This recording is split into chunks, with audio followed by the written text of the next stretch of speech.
What's up, SJWs? Today we're going to talk about how the sequel trilogy should have went. Are you ready? You ready for these guns? Look at my... Wow, there they all are. Yeah, all right. They're all impressed. Look at Woody Harrel's like, let there be carnage in them guns. Yeah, Woody Harrelson's like, is that pot? Is that pot cigarettes? Phoebe Waller-Bridge is like, I'm in Indiana Jones. Did you ever see him say around that time that he stopped smoking marijuana? Yes, and I didn't believe it. No, I was like, is this just because you're doing a Disney movie? Where they're like, hey, that's right. And he's like, yeah, I'm in Star Wars. I don't smoke the devil's grass anymore. But he was the biggest he was the Chong of the 90s when Chong was in jail for selling nothing. You know, it was ridiculous. So was Blade, his other buddy. Oh yeah. Yeah. Oh, got me on that one. But anyways, yeah, I hope my video isn't jumping around. Today, my connection to StreamYard is really crappy, even though my internet connection and everything else is fine on my end. So I think it's all on the host side this time. But so we'll see. If I look like, that's your problem. You just have to deal with it. Because I can't do anything about it. Sometimes you get a little stutter in the video, but it's more like cool, like rapper voice coder or whatever that is. I might just be stuttering. Oh yeah, it just might be that. System. He's a robotic plant. We found out. He's a robot. It really could just be that. He's a small wonder. Yeah. Anyways, this picture came out. I should probably put it up. I actually have two pictures. One, and it's a coincidence that this topic came to us today. Because yesterday we were talking about why does Luke wear the white outfit at the end of the movie, at the end of The Force Awakens, if he's, not really a Jedi anymore, like, why does he have it on? Someone in the comments, and I forgot who it was now, so sorry. Mark Hamill? Tell us in chat. Yeah, it might have been Mark Hamill. Tell us in chat if it was you. Said, I think the novelization points out that he puts those robes on when he goes to burn the sacred text and off himself. That's going to be like the at whole... the end of The Force Awakens? When she shows up, he's about to go do it. Yeah. The Force works a stretch. The Force works in mysterious ways. Rob. He's out there burning photos like a 90s emo kid, right? Like it's the Craft 2, you know? Yeah. Feruza Balk is just around the corner, you know? I won't lie though. If you were going to write it as a novel, do you just have Luke going, oh, I'm going to do it someday, or do you have him about to do it as the next apprentice shows up? I mean, that's the more dramatic. Like, it's ridiculous in real life, but in terms of like a story, I'm okay with it. But he was looking at the edge of a cliff at the sea. Like, he wasn't... Yeah, he was like remembering. He's like, remember when I used to have baby Grogu in my arms? Remember that? Remember that when island I felt wasn't explored enough? Hold on, the island I felt wasn't explored enough because like when you go in The Force Awakens, it's clearly like one rock. You know, it's just like a rock. And then The Last Jedi, it's got all this extra stuff and there's villages and shit. I'm like, what is this? Does the island magically expand through the mist? You know, like, is it perceptual? Like, it was clearly one rock. Like, where's all this other stuff, man? The Force works in mysterious ways. It would have been interesting if she was walking around it and it was rearranging itself in the mists, you know? By the way, and I wrote this down. I almost forgot it because I didn't bring my notes with me. I was like, I wrote it down and I didn't bring it with me. It's amazing. Right. We were talking yesterday about this stuff right here. And I had mentioned maybe if Rey had done the force back stuff, double back, force back, had done the force back. Double back. The only way to find what I left behind is I have to double back again. Is that maybe she sees the future and she sees the end of The Last Jedi and she sees Luke saving them and Luke's like, that would never happen. You know, I've seen, you know, the future doesn't work. Maybe that whole like future's in motion to Luke, but she's like, I didn't see it. I experienced it. It's different. Mm-hmm. And then Luke is like, it's not, you know, he's like that. It's not how it works. And she believes that he'll be there, You know what I mean? Even when she leaves, she's like, I know you're going to be there. And he's like, no, the fate, it's like fate versus free will. You know, she's like, well, you can choose to be or not. And then he is there, but even though he never leaves the planet, right? Thus confirming her belief. And then you get to this third film, call it Duel of the Fates, where it is about, is she has the vision that Palpatine returns and loses, right? Like, are the visions in the Force, do they show you the future or don't they? Is it, you know, like, and if she's experiencing the past through that force back stuff, like, did that really happen? Is it possibilities? I don't know. Like, there's something there that I think. Yeah, I always wondered if Rian Johnson wrote a scene where Rey talks about the vision she had yesterday. Because if I had a vision yesterday and then I met with somebody that was a wizard, that's the conversation I would probably have. Like, physically went there. Not like I was hazy in a dream and I saw images. Like, I was like there. I saw what you wore. Yeah. You know? Why doesn't Jason wear shoes during the podcast? Because he doesn't have to. I don't have pants on right now either. I'm completely nude from the top down. No. This got worse. Yeah. But this picture came out from a 501st charity event video that's like 8 hours long or something. And but you could see that two things are going on here for the record, I believe. Number one is people are saying, oh, it's staged because Ming-Na said that R2 was a green screen droid and blah, blah, blah, blah. I think that they filmed this little micro set with Mark Hamill separately in secret. And then they filmed the main sequence with the cast, you know. I think it's just that simple. But you see Luke Skywalker in his actual clothes, in his actual Return of the Jedi costume, if you will. And I think it is ridiculous, personally. Like, a lot of the times you hear, I mean, and obviously it wasn't meant to be seen on screen, you know, in the movie, but you will hear a lot of people are like, or I've seen people, I shouldn't say a lot, I have seen people many people say that's how he should have looked in the sequel trilogy. And I laugh. I'm like, oh my God, it looks embarrassing. It looks like Mark Hamill showed up to Comic-Con like, remember me? I was Luke Skywalker in Return of the Jedi. That's me, guys. He didn't even look the same from film to film in the original trilogy. Yeah. He doesn't look the same in any of the three films. Right. Facial reconstruction aside, just he doesn't look the same from Star Wars to Empire to Jedi, you know? Right. But yeah, I think he'd have a mohawk by now. You know? I mean, it's right. The Qui-Gon, was that Qui-Gon concept or was the Obi-Wan concept where he had like the mohawk hair in the prequel? Yeah, Mark Hamill, like I talked about, there used to be this interview. I want to say it was on Entertainment Tonight, back when it was good, in the 80s. Yeah. Fucking that Tosh dude would show up, play the fucking piano. But he was saying like, I wanted to have a mohawk and an earring. Like that's what I thought a Jedi should look like.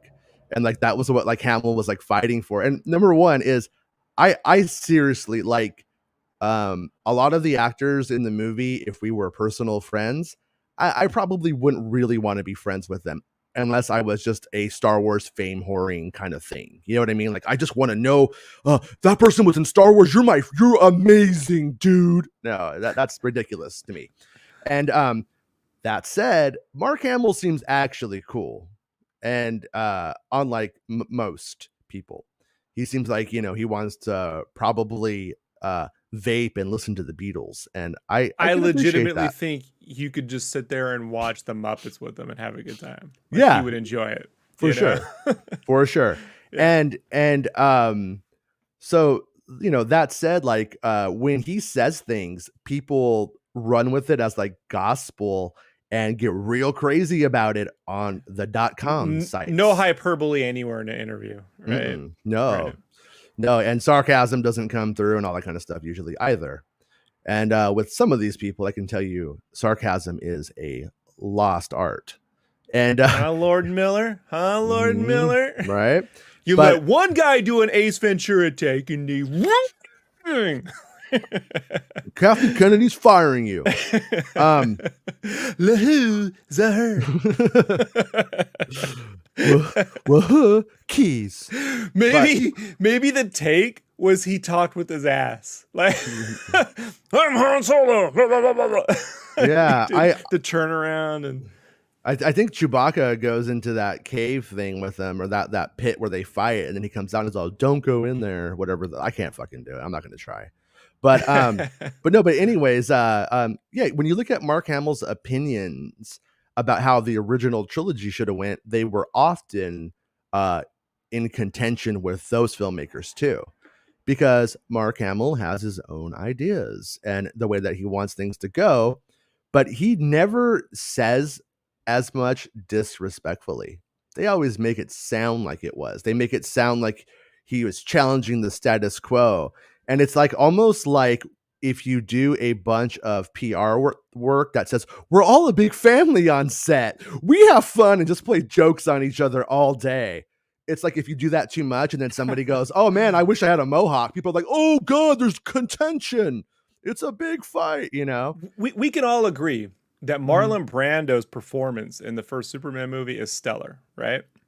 Of course. Holds the film together. Marlon Brando wanted Jor-El to be a suitcase. He literally was like, I could be a suit. I could be anything. I'm an alien. Why do I have to be human? I could be a suitcase. Yeah. And Donner was like, no. Like, not even playing around. Like, you're going to show up. You're going to read the fucking lines. Or I'll beat the... I mean, I imagine Dick Donner would have kicked the shit out of Marlon Brando if he wouldn't. Dude, I paid you $1 million. I still trip out on Richard Pryor and Marlon Brando hooking up, according to Jesse Jackson. Not Jesse Jackson. Quincy Jones. Why did I say Jesse Jackson? Quincy Jones. Yeah. I remember that. I remember that interview. Yeah. Yeah, it cracks me up. Did he wear the Spider-Man outfit? Because like that for me was the first time I realized Spider-Man could be anybody. Like when Richard Pryor wears it, I'm like, I love Richard. Why wasn't Richard Pryor Spider-Man? Should have been in that Superman movie. That's where I'm going with it. I'm like, Superman's dad and Spider-Man had an affair, or at least a fling. But yeah. So I think that this picture looks ridiculous, if you ask me.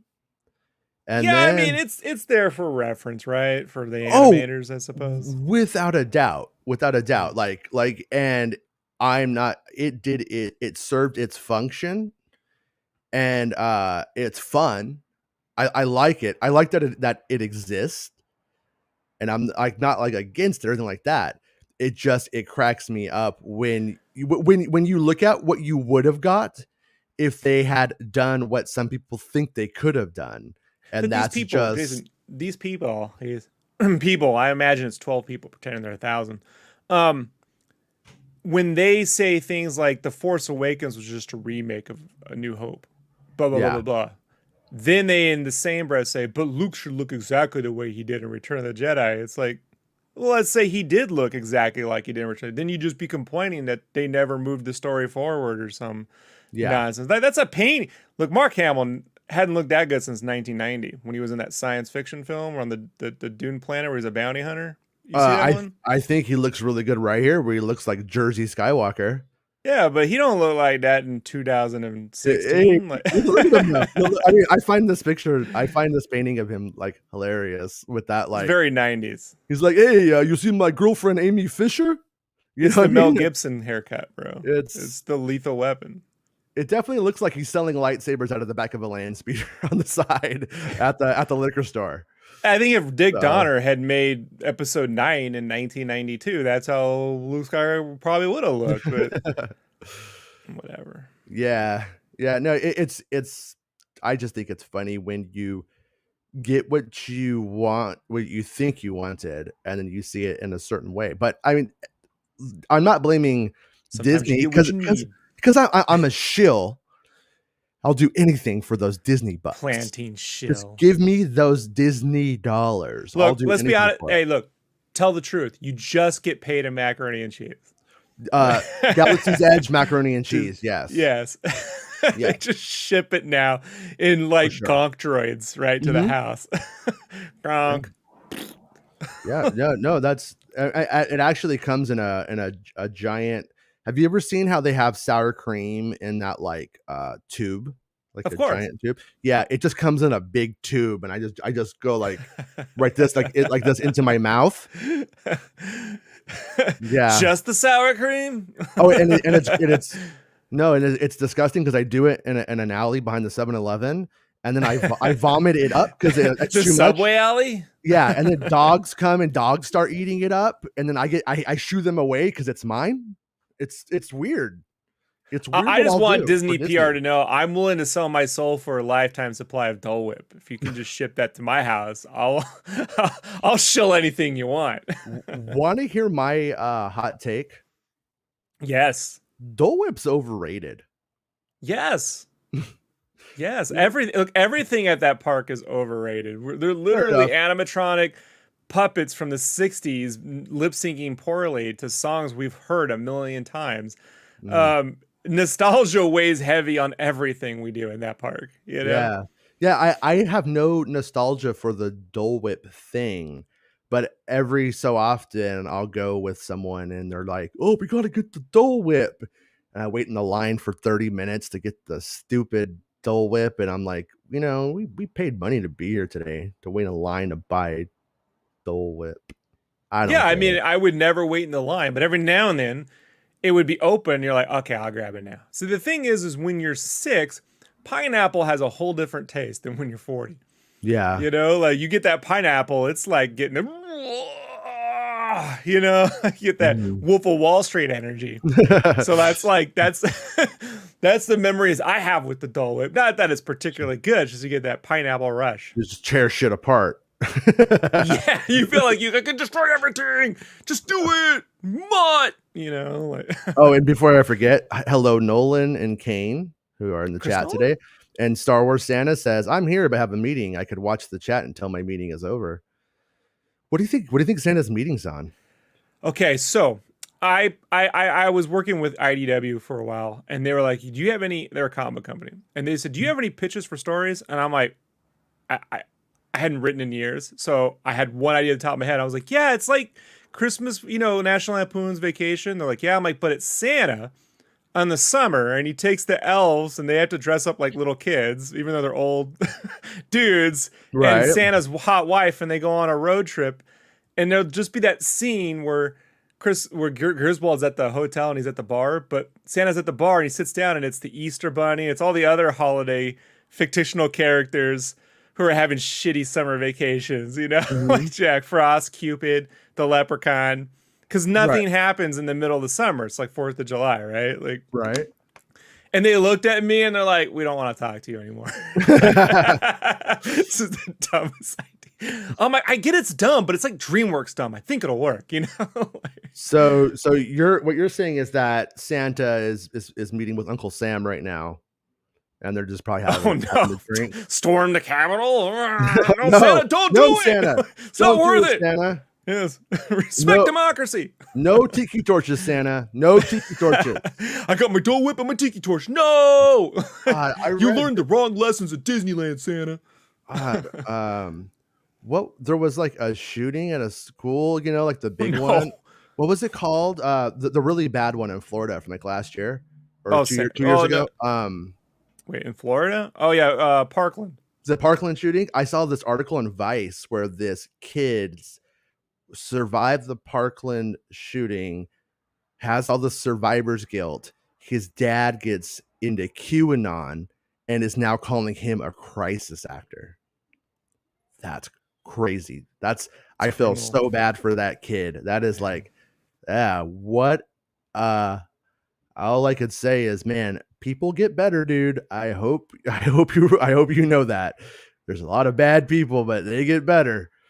Better than that, anyway. That is such a horrible story. Sorry. It's like, I read the whole show down, dude. Yeah, no, it's just so like, geez, this world. I thought I was going to be a bummer putting these two up on me, but you were just like, bam, sabak. You know what I mean? Yeah. You win. No. I'll Debbie Downer the shit out of the show. Okay. Hey, Ben, how's it going, man? Ben's a happy guy. Let's talk about Ben. He's like, laugh out loud. That's a stretch. And novels shouldn't have to explain movies. I don't care what franchise it is. Yeah, I'm with you. The novels and books should be just a little cherry on top that makes it that much better. It should not augment the film experience or be we could just put that over to a novel. No. I would agree with this, except we both read the episode 1 novelization. Mm-hmm. And it's better than the movie. Like it legitimately is. Direct it. Yeah. No, you're not. I mean, I guess this is a conversation that we could have. Should Star Wars be viewed as a larger living document than just the film? Like, because the hardcore fans anyways experience it in animation, comics, novels, shorts, and so on, and TV shows now. My mobile app game clearly says that Boba Fett is 4 foot 4'6" and not 6 foot 4'2", and that's my headcanon. Yes, no. So it's like, I could see, like, if you're somebody who loves it all, like I have known a few of the I call you guys cult members who whatever they say is whatever has the STARWARS on it is good, and those people I think see it as that works. But for me, I am with you in the sense that I believe everything, even the books, should be so self-contained that if you haven't seen the movie it leans on, it should work. I also believe that too. I think that things should stand on their own. Here's the problem with that. The referential. Yes and no, because Star Wars episode whatever 4, they were like, it's A New Hope, Rob. Shut up. So A New Hope, Rob. Okay, do that. So no one would have gone to see a movie called A New Hope. Just shut up. It's called Star Wars. So the original Star Wars is predicated on the fact that a bunch of stuff is occurring before the movie starts, and a bunch of stuff went on before that you never saw. So it's a difficult.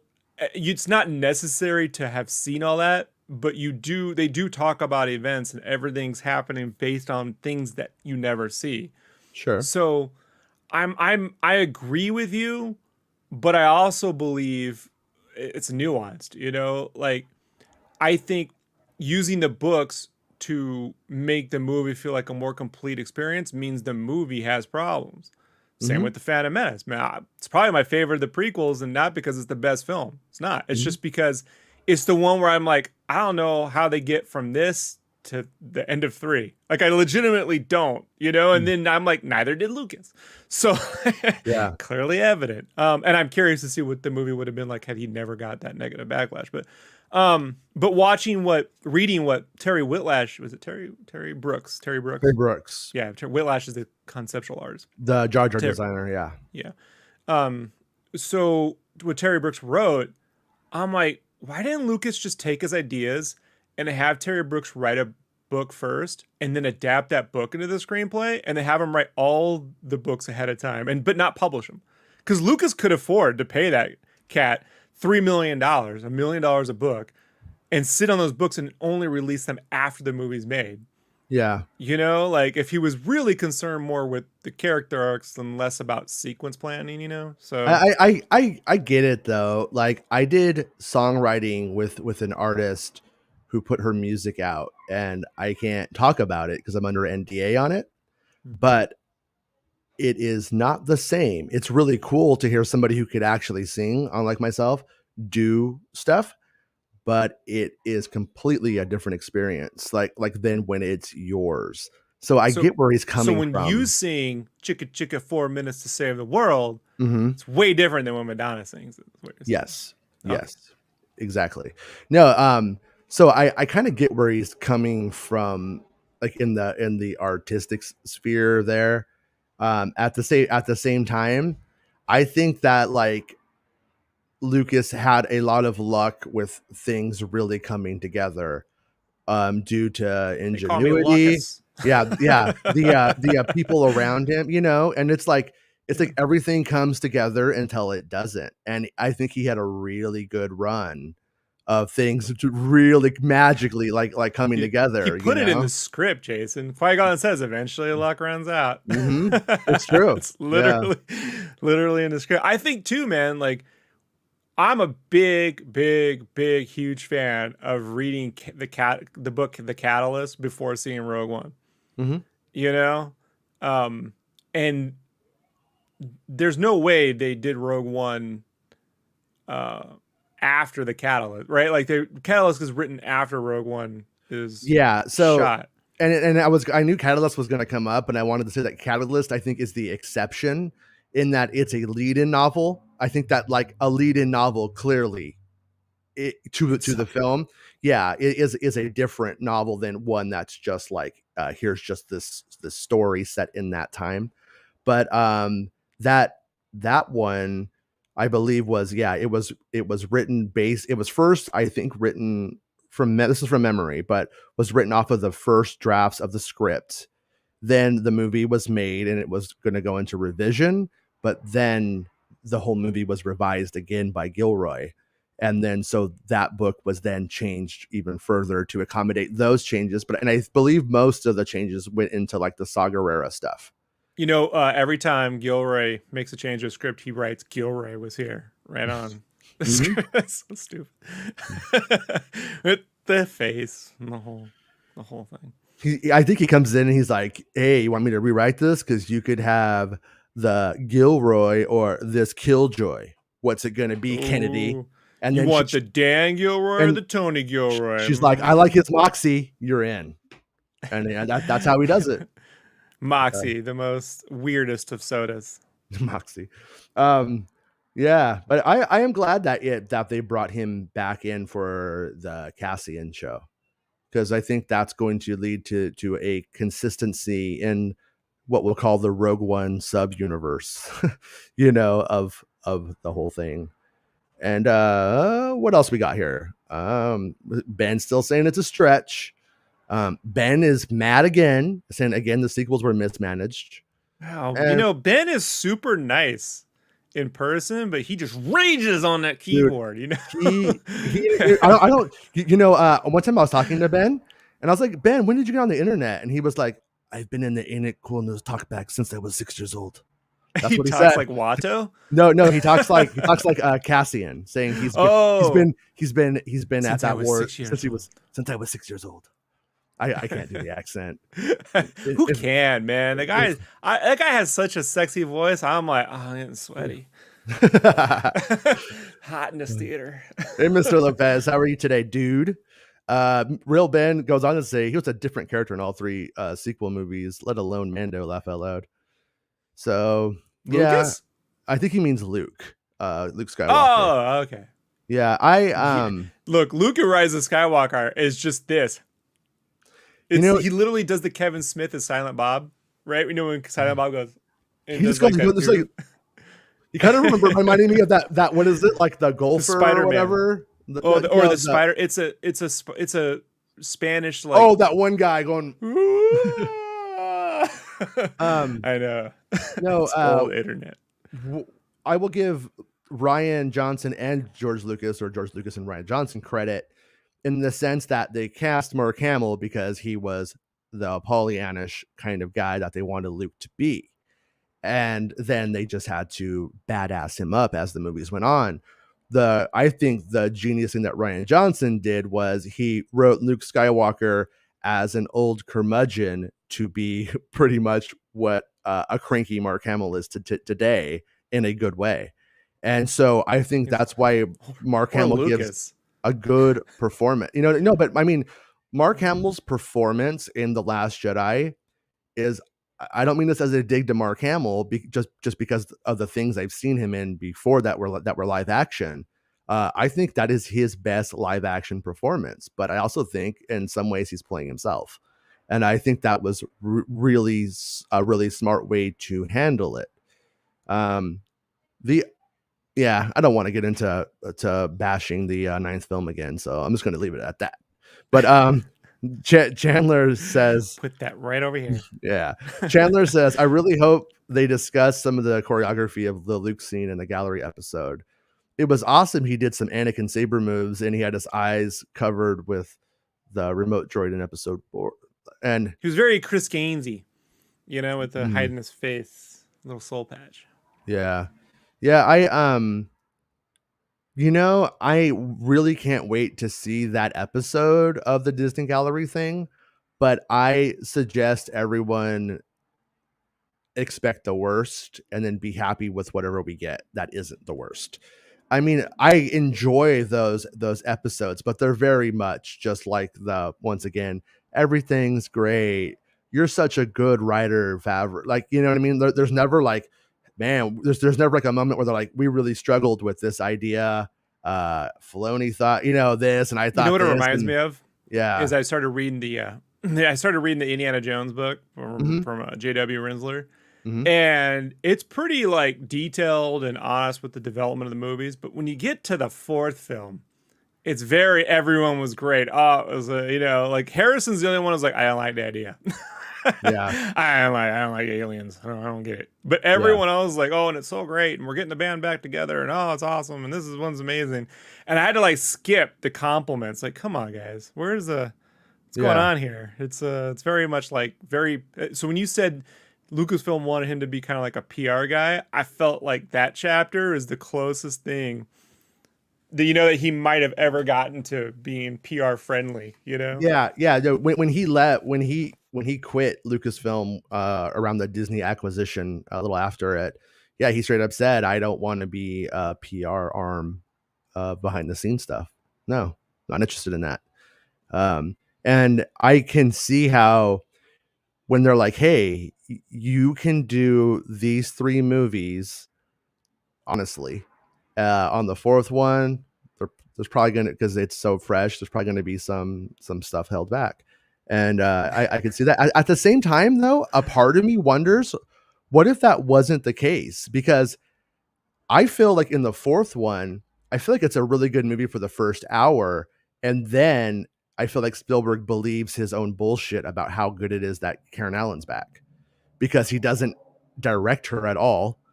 It's like, hey, look, everybody. You could almost hear the audience clapping as she walks in and looks at the camera. I mean, that's how it There's really plays. Fan edit we should do, right? We and when she says something to Indy, it goes, ooh. Yeah. Right? And just to be clear, like I do love the movie, but it, I believe, has the most flawed parts of an indie film. And to me, it's not monkeys and it's not fridges. It's Karen Allen literally just coming in as Karen Allen, being like, didn't you miss me? And that stuff. So yeah, we know she can act. She's so can. Good, dude. Even in even in her old age, she's super good. So it's just like they wrote something that you said sometimes it felt like a boys' club. Like that was a thing where I'm like, felt like only the boys were thinking about that. Like what about this woman that raised her son alone? You know what I mean? He's got indie blood in him, so he's like, like it's just, I don't know, man. Yeah, I felt like I have a family member whose husband, she married older, and a person twice her age, and he was a really good dude. Mm-hmm. He died tragically in an accident. She had a son, and she's had to raise him since on her own. Yeah, and he looks just like his father.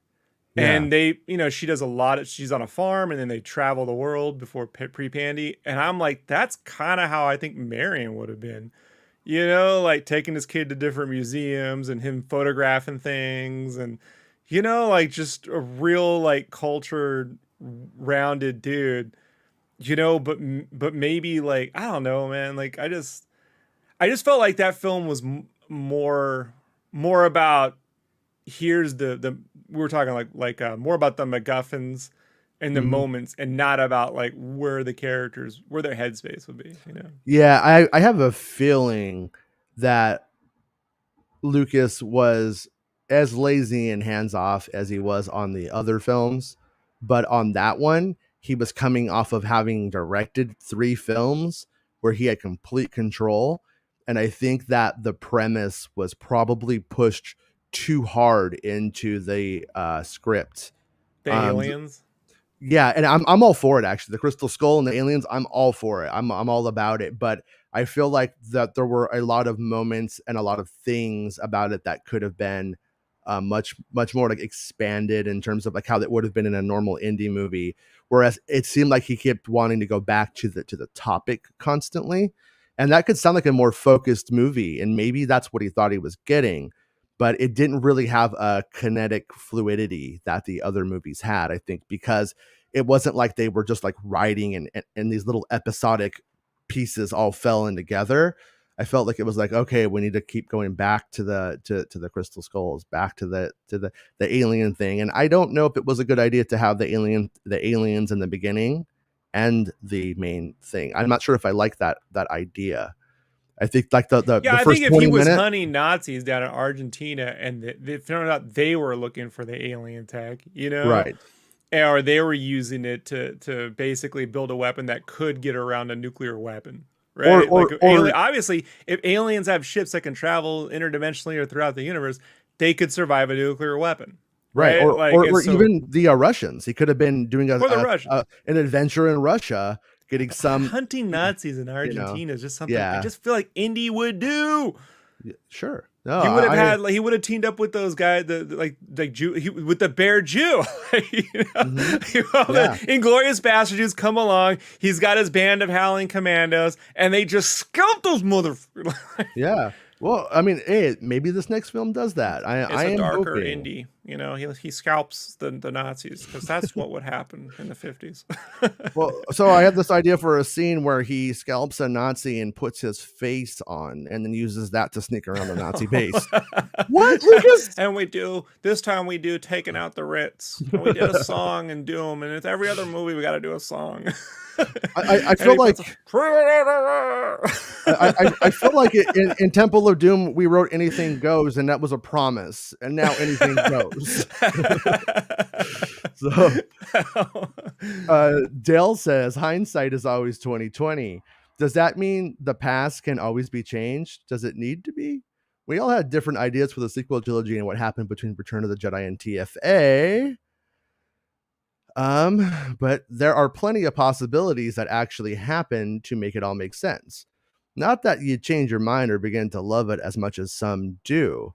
Like what you're saying is exactly like why I always say I love spoilers, because I have my innate sense of where I would take it if I was the creative in charge. But I also respect the fact that the people who they're hiring to do this everywhere are totally amazing. Like even if I was a good filmmaker, I would still be like, oh shit, like I'm a great filmmaker. If Rian Johnson's going to do something, it's not going to be a joke. Like that's still Rian Johnson. It's like it's very clear to me. And so when I hear the stuff, I go like, yeah, what were my expectations? What's actually possible? And then what did they do with what was possible? And that's where somebody wrote in, I read it a couple of days ago and was just like, look at the other franchises, look at the Harry Potter and the DC stuff. Like we should be happy. And that's where I fall on it, as I'm like, yeah. And I think that's where spoilers help, knowing what to expect. The people who trip me out are the people who read every story I've ever written and then still expected Return of the Jedi Part 2. That I'm just like, dude, like you were prepared. You're on to me. Yeah, you know what I mean though, but it's like I just want to size Snoodles half naked. We shouldn't be mad that we didn't get that from the current powers that be. We should be mad at George Lucas for not making it happen in 1994. I mean, that's just the truth. Like that ship sailed when we were kids. Some of you weren't even born yet. And that ship had already sailed to make that. Lucas wasn't even going to make that movie. No, then that's what I'm saying. So if you want to blame anybody, you need to blame Lucas. But when he hired Arn to develop whatever he developed off his ideas, that was Return of the Jedi Part 2 wasn't the movie being made. Yeah, because he decided back in the 90s, I'm gonna do these other ones, and then we'll come back when they're all old and do a different story. Like I just wonder what world they live in. Like the reason why I imagine Lucas and them let the Heir to the Empire books kind of go the way they did was because he knew he wasn't going to make those films when they were that age. Yeah. You know, so cover something I have no intentions of ever filming because I'm going to come back to them when they're way older, you know? Yeah. Yeah. No, I think, I have no idea what the revenue stream was like on those books, beyond the Heir to the Empire. Yeah. I no, but I mean, I can't imagine it was that much, but maybe I'm totally wrong. Maybe I don't know anything about publishing. Publishing was pretty good in the 90s, man. Yeah. So maybe it was a ton of money. But yeah, I have to think if Lucas had, if money wasn't an issue, those things would never have existed. He didn't like them. He didn't really respect them. I mean, Clone Wars was stepping all over all of that stuff constantly. It was that was, I kind of saw the sequel trilogy expanded universe divide happening back during the Clone Wars. And people say it didn't happen, but you could go on any message board, you could just see people throwing fits over Mandalorians are now white people. Boba Fett's not a Mandalorian now. And like it was just, there was all kinds of things like that where things were just constantly changing. And this whole SJW nonsense. Go back to 2000, was it 9 or 8, whenever that movie came out. And they were like, and they made a little girl the real Jedi, not the original. That should be about Obi-Wan and Anakin. And then all these kids who actually grew up with the show grow up and they're like, oh, my favorite character. But at the time, they were like, no, my Star Wars. I was hearing it then, man. No, it's funny because a lot of those guys, they co-opted Ahsoka by going, no, I'm not what you're saying because I love Ahsoka. And it's like, yeah, let's go see what you were saying when that shit was new, you know? Yeah. Well, no, they hadn't realized it was a grift yet. Right. Ben says, I love the pictures. It's great seeing Mark still involved. And and I would say too, when you read all of the nonsense about Mark Hamill and the Mark Hamill Kathleen Kennedy Civil War, which for the record though, I don't care. I'll talk about it a little bit. When somebody came to me and told me about Dio in episode 9, the little droid, or the band, little droid, not the guy. Yes, Danzig, gotcha. No, what do you call it? He said that they got into it with Hamill over the fact that he would speak so loosey goosey about what he thought about things. They're like, you're messing up our stuff. Supposedly. And I, like I said, I was told that with like, oh, there's this little robot named Dio and he looks stupid. And so it was kind of funny because I was like, well, this sounds like a lot of bullshit to me, because they're usually, when everything's negative, it's bullshit. Right. Because it's just like, usually just the way it goes. It's like, they're just going to work, they do their lines, they want to go back to their trailer, and not curmudgeing around the whole set, right? But anyways, Chandler says, isn't it weird that the Gallery from Mando 2 is so short? I think that is because of COVID-19. But if there's COVID-19, where was COVID-18? Where was COVID-17? Sorry. Everyone remember COVID-69. Where it just came back and caught us all again. Those fucking bastards. If you were going to get it in any way, that's the way to get it. Real Ben says, I wish I did the gallery in multiple episodes like season 1. I think we were kind of lucky that season 2 was even done, let alone the fact that it had, bonus content. But at the same time, I don't think anybody would have been mad if they had done talking heads on Zoom and edited that into something. I think that would have still been fine. Would love it if it was just like those Quiznos commercials where it's just like, it's a flat head but a talking mouth over like Luke's head, right? I kind of get the puppet. What the Dave, it turns out they did do it, but when you see Dave Filoni's green screen in the background, it's Kathleen Kennedy with those red eyes that you see in the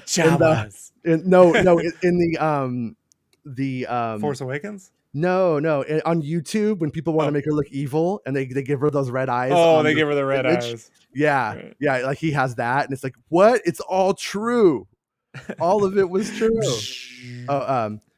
Joel says the Phantom Menace novel handled Anakin blowing up the droid control ship much better. I'm going to hand the show over to you for just a second because I have a kid in need. I will be right back. Yep, no and problem. You can talk about the Force, about that novel a little bit because I know. Yeah, sure. I'll talk all about it. I haven't read it in 20 years, but thing is, the novel came out. I was stationed in Germany, downrange in Hohenfeld doing gunnery. I was a tanker in the army. And so, but I got injured, so I had some time off, and that novel hit, and I bought it. Bummer they didn't do a Drew Struzan cover, right? It was like photos. But I knew Terry Brooks as a fantasy writer wasn't my thing.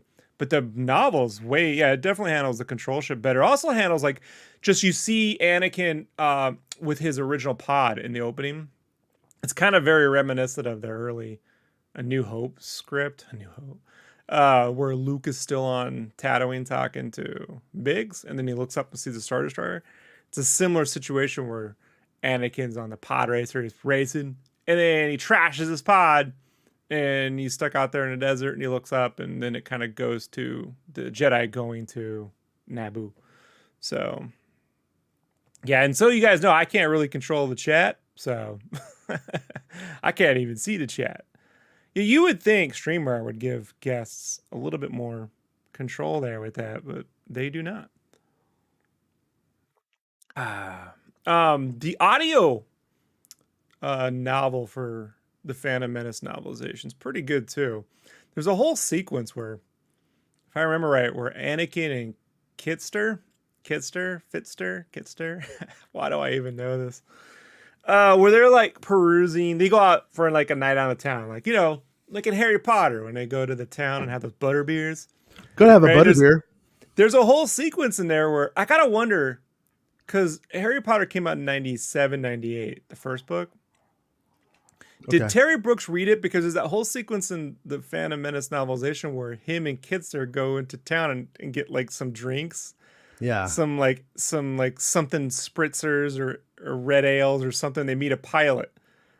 And they're talking to him about, and he's telling them the pilot's telling Anakin all of his stories about flying around the universe and stuff. And I'm like, it's very butterbeerish, like going to town when the kids in Harry Potter would get like a beer. And yeah, I wonder if that was just like the state of young publishing at the time, like the kind of thing that you would write or something. But what if you were writing the sequel novel to the Phantom Menace today called Book 2 Kitster?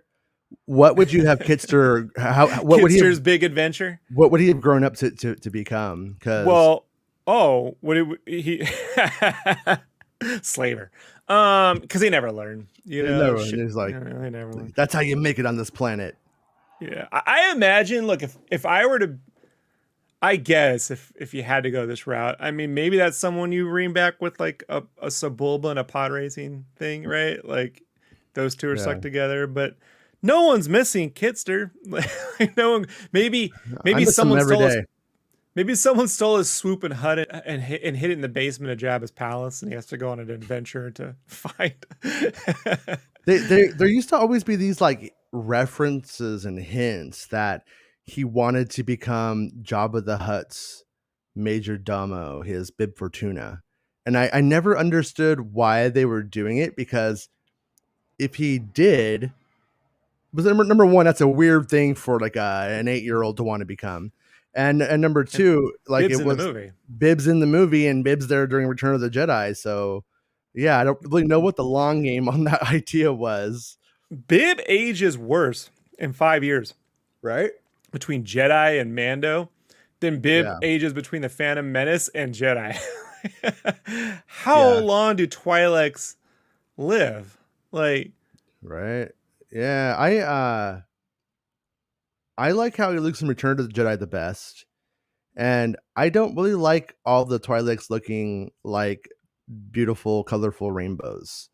Like I want them to look like frightening satanic monsters some of the times, or a lot of the times. Like even they should look creepy, I think, but they always want to make them like, because George Lucas bought one of a blue girl, and who knows what he did with it. And then even weirder, like had an assistant. Sell a lot of this merch, you know. Yeah, he's all. Yeah, that stuff was. I mean, I don't know. I that kind of scene in the Bad Batch that I watched was the one before. Yeah, the Ryloth episode where you just see their heads in the crowd. It looks like a bowl of Fruity Pebbles. Like we just pulled a bowl of Fruity Pebbles up to the camera. And like there's the Twi'leks. Yeah. I would. I mean, I guess it kind of looks good as a color, as a shot for what that is, but I don't like it as like all of those people looking like that. Like I kind of wish they were a little bit scarier sometimes. You know, people shouldn't be thinking, oh, what alien do I want to knock up? Because that's how I feel like they handle it. Real Ben says, according to Disney, virtually everything is canon post the Disney purchase. Yeah, I mean, for the most part, I think like sure. Yeah, Rob doesn't believe that will stay. Nope. I believe this ship's already sailed. I believe they will either start crossing books off or crossing publications off, or just revising them and saying like the revised one is the one that's actually canon. They will alter the deal further. Bro, okay, first off, no, they already don't have a canon because there's two publishing houses. The Lost Stars is the YA company, and then there's the other, was it Bantam and Del Rey? I can't remember what it was. And then there's their main arm. So Claudia Gray wrote Lost Stars for that other company. That ain't really canon, the Lost Stars. That's like a YA novel, quote unquote. And then when she comes and writes the real novels, then she gets to write, you know, Qui-Gon and all this. And no, I believe she talked about Lost that. Stars is canon. Yeah, but she was like, it wasn't really like a Lucasfilm thing. It was the YA thing. That's why it's so different, you know? And so you could say it's canon, but it's not like something they care about. You know, so they're saying it's canon because they have shareholders that will freak if they admit it isn't. But one day they will lose both publishing deals or not agree with them or find someone willing to give them a better deal somewhere. And then all that stuff they wrote, you'll find will slowly get rewritten because we've done this before. Yeah. No. And I believe that you are probably right. But Lost Stars does give us like Ray Sloan does come out of that stuff, who's showing up it's great stuff. I'm not saying right. No, but what I'm saying, but that is the function of that story group that people usually seem to misunderstand, is that story group is supposed to be basically the peer review group who keeps track of all of that stuff. Sure. And that's what it's supposed to be. Yeah. And sure they do. Like I said, I think that they will eventually just move on to new projects though, that allow for that stuff to sort of just be forgotten and not matter. Like all the Rogue One tie-in books end up running things into a corner, for instance. Eventually they won't be making Rogue One stuff, you know, eventually. So it's like, I think the publishing opportunities, if they're wise, they will keep mostly linked to what's going on screen. And so until they start doubling back again, they will not run into those problems. Dusty maybe. Hill. Oh yeah, he died, huh? Yeah. No, not a big ZZ Top fan, but I'm a Back to the Future fan. That's about where I want to talk to you about that. I'm going to pick up that thread. Yeah. So I get Eliminator was a big album in 1984. I get it. I just don't see Marty McFly listening to ZZ Top in 1984, 85. I see him listening to Van Halen. Yeah. Look at the way he plays the guitar. Like ZZ Top was like, that's biker music, man. Like that's like before, if bikers weren't into country, they were listening to ZZ Top, right? Like, yeah. It's closer. ZZ Top shares more with Kiss in terms of their play style than rock and roll. Like it's cruiser music. That's why they had like a PT Cruiser, you know, like it's where you get in it's more like 50s nostalgic kind of rock modernized in the 80s than, matter of fact, Queen's Freddie's country song, Elvis like song, was that Somebody to Love? No, the Great Pretender? Not The Great Pretender. That's a good one. Yeah, The Great Pretender and the other one where, where he gets the guitar out. Crazy Little Thing Called Love. Yeah, Crazy Little Thing. Like, that's more, I think ZZ Top's Eliminator stuff shares more with that sort of nostalgia kind of like than rock and roll. So I'm like, so I get like that. That's why they brought him into the Western sequence. Right. And Back to the Future. I just don't see Marty listening to ZZ Top, Yeah. Like, yeah. I chalked it up to the fact that like he's into guitar. He knows enough theory to tell the band this is a blues riff in B. So he probably was into a lot of music. At probably the same time, at the same time, by the time they had ZZ Top in it, it didn't make any sense even. That's what was even. That's what was ZZ Top was kind of irrelevant in '89. Yeah. But you have to go. Okay, the movie technically takes place in '85, even though that's 1989 LA. Like clearly, like when they come back to LA and they're in that apartment complex, I'm like, that is '89. Look at the pastels. Like it's so clearly '89. But that's life. Did you ever see the TMZ video where they catch like Eddie Van Halen on an escalator at LAX, I believe? And they're like, "Hey, did you do the guitar for Back to the Future?" And he goes, "Yeah, I did." Yeah, that's what I'm saying. Like, why wasn't Van Halen or even Van Hagar? Why weren't they in the '89? I love the third movie, but there's just key decisions. I'm just like, what were you? Yeah, whatever. Well, I'll be honest. I mean, like I respect Eddie Van Halen's guitar playing as a technical skill. His songwriting, I think, was shit. And so pretty much me and Marty McFly, we would get along, but we probably would not respect each other musically. so to be fair, most musicians don't really appreciate each other's musical taste. It's so rare.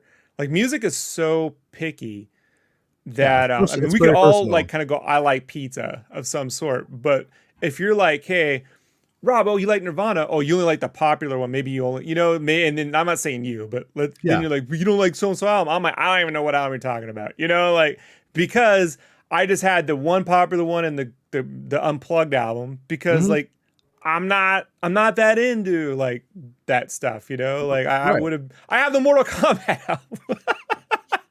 This guy's a Mortal Kombat album. Sub-Zero, right? Yeah. And the Coming Out of Our Shells tour, because I'm a fucking dork. No, and I had the Street Fighter EP, and we just see things differently, Rob. And I had the Star Wars disco album, and I was like, I can't do it. And I love disco. I'm like, yeah, it's bridge too far. Yeah, I as a kid, I was tripped out on the fact that everybody loved disco. Disco is good, and everybody says it sucks. Weird time to be alive, but I think it probably helped me figure out what I liked musically. Okay, so Ben goes on to say, but Rob, you don't need Catalyst at all. It doesn't change your viewing experience. It adds bonus. It's totally unnecessary, and I love the book. So yeah. Hold on there, Ben. Uh-oh. Let me explain to you how this actually does exactly what we say we're talking about with Rogue One. You have no context if you haven't read Catalyst, which my wife didn't. I tried to get her to listen to the audio novel, read it. She wouldn't do it. We go into Rogue One. Hates reading, hates books, doesn't want to learn. You heard it here. I'm just kidding. If she heard that, she'd be like, mother. So I'm the only one who reads and learns in this relationship. So I'm in the theater and I see how the movie's starting. And I know exactly what's going on. I know what is at play here. Mm-hmm. I know the tension, why Mads Mikkelsen's character, Urso's, I'm like, where's Jin? You know what I mean? I know the tension, the real stakes of what's going on. And there's tension when you watch that opening scene, but not like what I was experiencing on any level. More to the point, they do that stuff in the movie where you see flashback sequences that are in the book where they're in the apartment on Coruscant. They're at the Urso's apartment with, what's his face? Mendelsohn's character. Director Krennic. Krennic, and that those are actual meetings that they had in their apartment on Coruscant, which I'm right. That's the only new shot of Coruscant we've had in a modern Disney film, right? Yeah. Yeah, isn't that crazy? It's like a flashback sequence in the blurred window. You can tell that's Coruscant. So you wouldn't know or even care what that image is watching the film unless you'd read the book. So it actually does change a lot of things, you know? And you could say it enhances, but it actually explains why things that the movie doesn't explain, which is why would Urso go back to work on this Death Star? Why put all this stuff in there? Why did he have to do this? What were the real stakes? They don't do a very good job of explaining that in the film, you know? When you were talking about that, I just remembered when I first heard Krennic's name, and it was written down, and it said Krennic, and I was like, "What is this? A rapper?" Because it does sound like Keurig. It sounds like I don't know, like it reminded me of like Crunk. At least it's just his last name we can remember. It's not that thing we have to do now with the Filoni names where it's the first blah blah blah, you know? Yeah, my name Fox is to Snodies. Yeah, Jab Jaron. The Dole the Whip, you know? do. Dale says, no, you just realized the Baby Shark people flagged our video, right? Probably. Yeah. By the way, the dude Perry from Nerf Herder, he did the Baby Shark song as Baby Yoda. It's pretty good. It's pretty good. Yeah, it's pretty good. Dale Erdman says, we got him discovering and learning about it as we did. The generation got Rey discovering her powers as they learned about the Force. Okay. Ben says, nah, I didn't get a chance to get a word in here sometimes. Is why. Oh. We let you talk. What are you talking about? I even said, Ben, please give us a real answer. Like, it's very careful to make certain we let you talk. Swinging through comics says Mark Hamill did much better in The Last Jedi than he did in The Guyver. Did you ever watch the live action Guyver? MacGyver? No, so The Guyver, I know, we made that joke in the 90s, is an anime, well, it was a manga and anime series. It's kind of like a bio armor Iron Man story. Kind of like Spawn, if Spawn were Iron Man. Right? Spawn's costume's a living, you know, Spawn is a living symbiote. It's a living bio armor. Okay. And they made these direct-to-video live action that are super cheesy. And there's a character in there that's very Jar Jar Binks. He's like a gecko dinosaur thing, but Hamill did the voice of that. So it's kind of funny when you watch it, you're like, yeah. The world didn't get enough Jar Jar. Let's do it again. Brittany says, do you all think they're going the Grisk route for Thrawn? I'm really not sure. I really don't know what to expect. Ben says, I'll let Ben get a word in. I think the Grisk might get involved, but they may not be too much for season 1 of Ahsoka. So yeah, I have no idea what to expect on that front. That's one of those things where like it might be too outside baseball for, you know, for what it is, but I don't know. You know what we call outside baseball in France? Cricket. What? Cricket. It might be too crickety. Ben says, you gotta know what a crumpet is. The truth is we live in a day where if you dislike something, then the sides make excuses or talking down to each other. It's so cringe. Yeah, it is true. It's like it's like one of those things where like when somebody doesn't like something, you know, you talk about like, what I don't like this, and then you go, okay. But it's like, I don't know, if you're a negative person like me, you learned in your high school years that when you show up to the party and are a huge downer, then everybody gets bummed out by you and doesn't want to hang out. Like when I bring up that Vice article. And so like, you know, you stop talking about what you don't like. And you, once it's known, you just move on and you go, there it is. But I had some of that angst, right? Mm-hmm. Until the day I saw in theaters Chasing Amy, and I watched Hooper go on this rant where he goes, and then in Jedi, yeah, they win with it. He brings the furious anger, and the whole crowd is like, and I'm like, I do that too much. Yeah. I was the guy who came in and took it personal, and it was like Lost World, and then they went and the real insult, Yeah. And it's like, all right, chill out. Yeah, that's like a huge problem with like with our generation. Is it's hilarious when Kevin Smith writes it to you at 20 years old in a movie, but when most people try and do it, and I'm not saying you, but when most people try and do that kind of thing, they usually fall on their face. They're not as articulate, and then you're just listening to a man baby like moan, and it gets really tiresome. That's why it's like there's times when I go like, why do I want to engage with Star Wars socially at all? And the people in our chat here are the reason why. That's where I figured out, what, not everybody sucks like that. But it's I also think it's rooted in this idea that your Star Wars is your personality. It's not. That's just some stuff that you consume. And when Star Wars becomes your personality, that's when it can't ever satiate that. And it does. It's like it's a square peg in a round hole kind of concept that's never going to make anything work for you. And so when like your whole social life is based off of this stuff and it's your personality, ooh, you are in for a rough ride and disappointment. And my favorite are the He-Man people. The He-Man people, yeah. Because like, bro, He-Man, for whatever, I didn't like dudes in fuzzy underwear. I didn't like Lord of the Rings. I didn't like The Hobbit. I didn't like anything fantasy. He-Man had spaceships. Except for Willow, right? Willow? I didn't like Widow. Didn't like it.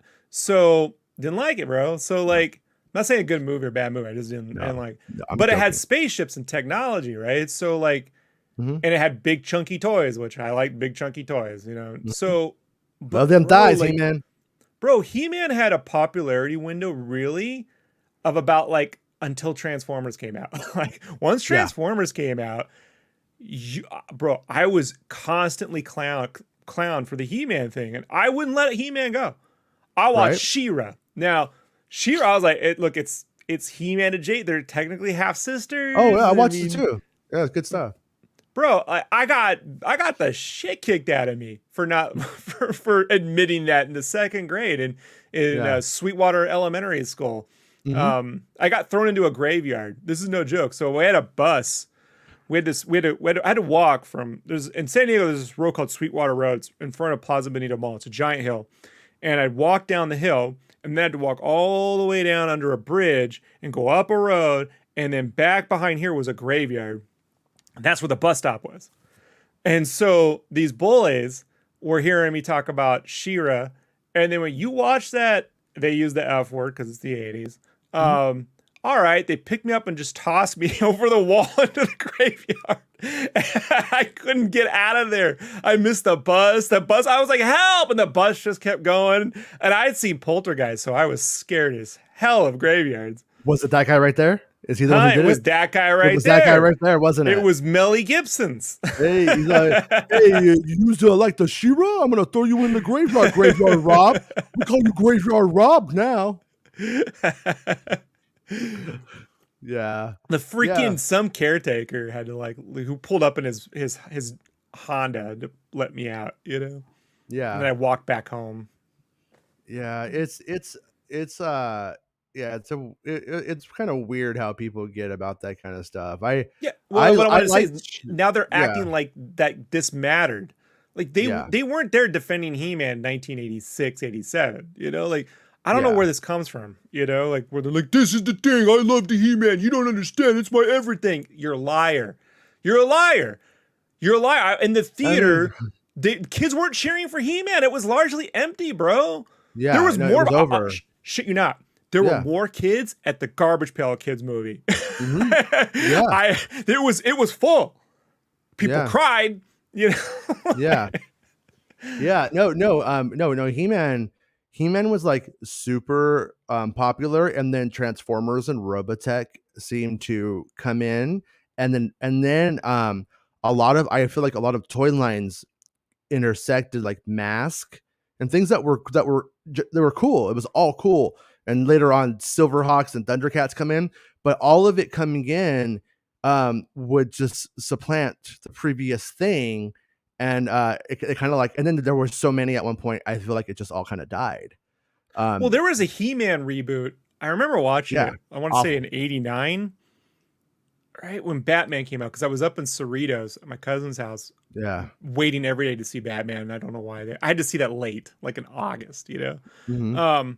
And I remember waiting to see this. They said the interview with Sean Young was going to be on. She was going to, I don't know, some interview with somebody. I may be mixing it. That was '91, but there was an interview on TV about Batman. All right, and I was waiting for that. And this He-Man cartoon comes on, and it didn't look anything like He-Man. Like, he had like a long ponytail. He had like a strap. He was like thin. I think he had a mustache. Looking. I wish he had a mustache. Did he have a mustache? No. Okay, yeah. No. But a Paul Rudd mustache would be great. Yeah. Like a Sex Panther. Yeah. Beastmaster pun. Bring back Beastmaster as Paul Rudd with the Sex Panther. Man, I am surprised how bad Beastmaster is when you watch it today. Like, it was always it was the He-Man. I thought it was the He-Man movie. Yeah. So when I was a kid, I'm like, oh, it looks like it's He-Man because he's blonde. He's got a sword. He's got the Falcon is the sorceress, but you know, I guess she's not a woman yet. And he's got a panther, and the ferrets, I guess, will one day be cringer. Maybe they'll. I don't know. Like, my kid logic was trying. Well, my thing with the new He-Man is that there's some story things about it that I question. There are some things about it that it does seem like, you know, like they kind of checkboxed a couple of things and then didn't do anything with the characters. But I still say it is, when you watch the original He-Man, it is still better than the original He-Man. Those cartoons were dog shit. They were cheap. They weren't well done. They were just like slapsticky and ridiculous. And I still think that the new Netflix He-Man is the best He-Man like story or movie or what series, whatever, ever. And the 2002 cartoon was amazing. You didn't watch it. I did watch it. It was all right. I wanted to like it. I tried to like it. Like, I really tried to enjoy it.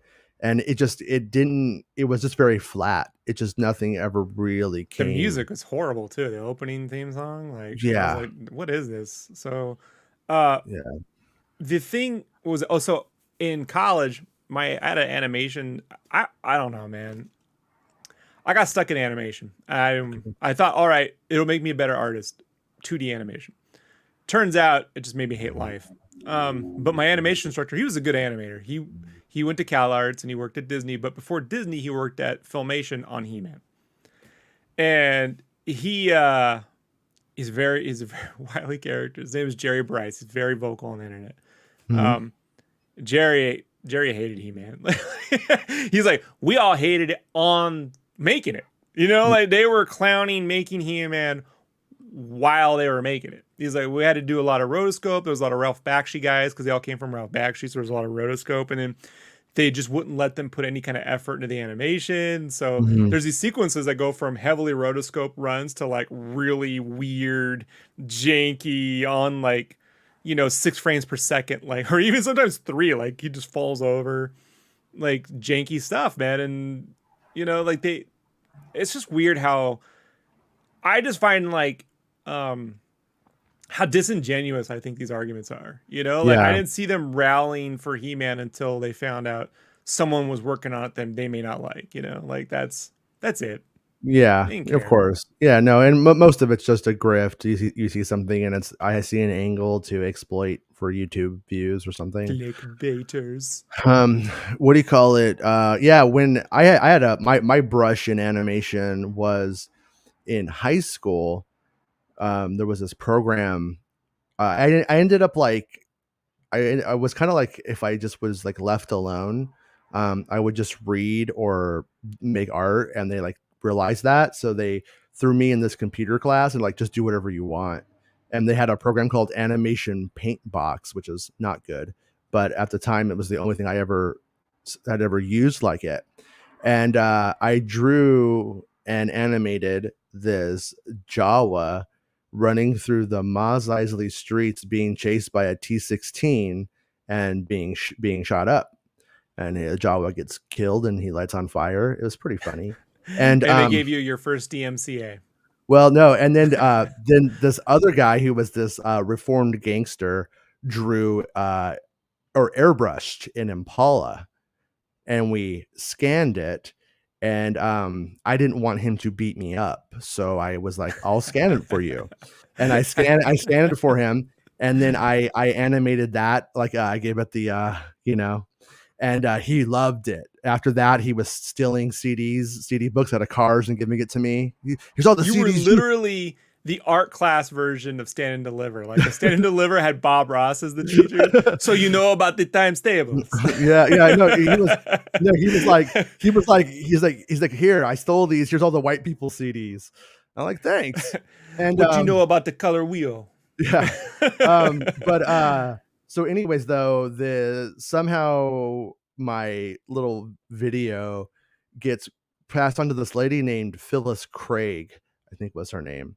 And she was a woman who was one of the first female animators or woman animators at Disney. Like when they were so desperate, I guess, to get anybody who could draw circles, the story, like working on stuff, that they were like, yeah, you can do it. But she was good. She should have but that's how she got her in during that weird time. And so she was there since like Peter Pan or something, I think. And so they end up taking me to Film Roman a bunch of times, where they're doing The Simpsons. They were doing Bobby's World. The Simpsons, Bobby's World, King of the Hill. And these other two guys, one was, I want to say they're British and one was Scottish maybe. And they were working on a Felix the Cat game that looked like garbage, but it was just two guys making a whole game, and PC, right? Like an adventure. I think it might have been a Genesis game. Oh, that might have been post Aladdin, right? Where they're trying to do more animation on the Genesis side. And and I went there and they were like, yeah, we will offer you, or we are prepared to offer you this internship. We want you to and there was a guy, I can't remember his name, but it was a difficult kind of position because they put me with a guy who was really nice, but he was deaf, and we had a really hard time communicating. So there was like a lot of writing stuff down, but he was a cool guy. And but they were like, yeah. So I was like, drew Bart Simpson a couple hundred times over the course of that. And I was like, oh, I don't know about this stuff. And then they were like, yeah, we'll give you this internship. But I think it might've been Cal Arts. And we want you to do life drawing. And when you complete the life drawing course, then we will move on from there with your career path or whatever. And I got back. I did an animation. I'm like, this is not artistically rewarding to me whatsoever. Like I was always, I pretty much dropped visual arts after that. I was just like, nope, I'm all about music. Music is what I like doing. And so whenever I see, and by the way, I have a feeling that Filoni was there and that I met him back then, and that he was an animator at Nickelodeon before. I think he was on King of the Hill. I think he was on King of the Hill. Yeah, and I wonder if this guy was Filoni. He had a bunch of Han Stormtrooper from the Fruit Loops things on his desk. Had to be him. No, but in my mind, it's him. That's what's weird. Fair enough. I barely remember what he looks like now because it was like 1997 or so, something like that. But yeah, I don't know how those people who do animation and are into it, I don't know how they do it. Well, it is so repetitious. And they at the time were only doing the first and last frame. And I think China was doing the rest. Bro, here's my problem, right? I figured I didn't want to be an animator, but I wanted to study animation and do it so that I would become a better illustrator, right? And I'm like, that's the hardest thing there is to do. If I do that, I'll become better. The problem is I had an instructor who was hell-bent on us producing finished quality animation and not just focusing on keyframe gesturals, right? Like doing the actual on ones and twos and doing all the keyframes and then just getting through a demo. He wanted it to be completely cleaned and like perfect, and he'd go and niggle over like 2 fucking frames. Yeah. And I'm like, I was working full-time at Kinko's when I was in college, 40, 50 hours a week, doing freelance in my car in between like logo work and illustration, and then going to college in class. And I did 5,000 frames of animation for a fish swimming around for nothing. Like for nothing, man. And I remember my buddy at the time took some work cleaning up storyboards for the Turtles cartoon, right? There's a Turtles cartoon in 2004. And so what they would do is a key storyboard artist would sketch them all out like on basically Post-its, and they would put them on the boards and photocopy them. And he'd send them over, and he'd get this big stack in the mail, and then you'd need to clean them up. And my buddy he could do the characters perfectly, but he wasn't so great with the backgrounds. And he asked me to draw the backgrounds. So I'm like, all right. My instructor couldn't get past the fact that I didn't work on this animation thing to go work on a real fucking, how are you supposed to get into business? Weird. This is for the business. Yeah. Right? Like what animators are insane. I'm just going to let you know, man. Like, every 2D animator I've ever met is certifiably fucking weird. I have a friend who is in the biz, and not animation, but in filmmaking, and was in college, got into a good college, and all of a sudden a job proposal came down, and it was like, hey, you can produce this stuff. His actual department said, quit school. Do not keep going here. Take that job, or you will finish school and then never get into the industry. So yeah, that's so weird that it biggest mistake of my life, dude. I paid it off. I don't want to get into that story right now, but yeah. Regardless to say, like, I tell kids all the time, never go into debt over art. Yeah, you know? For sure. Don't do it.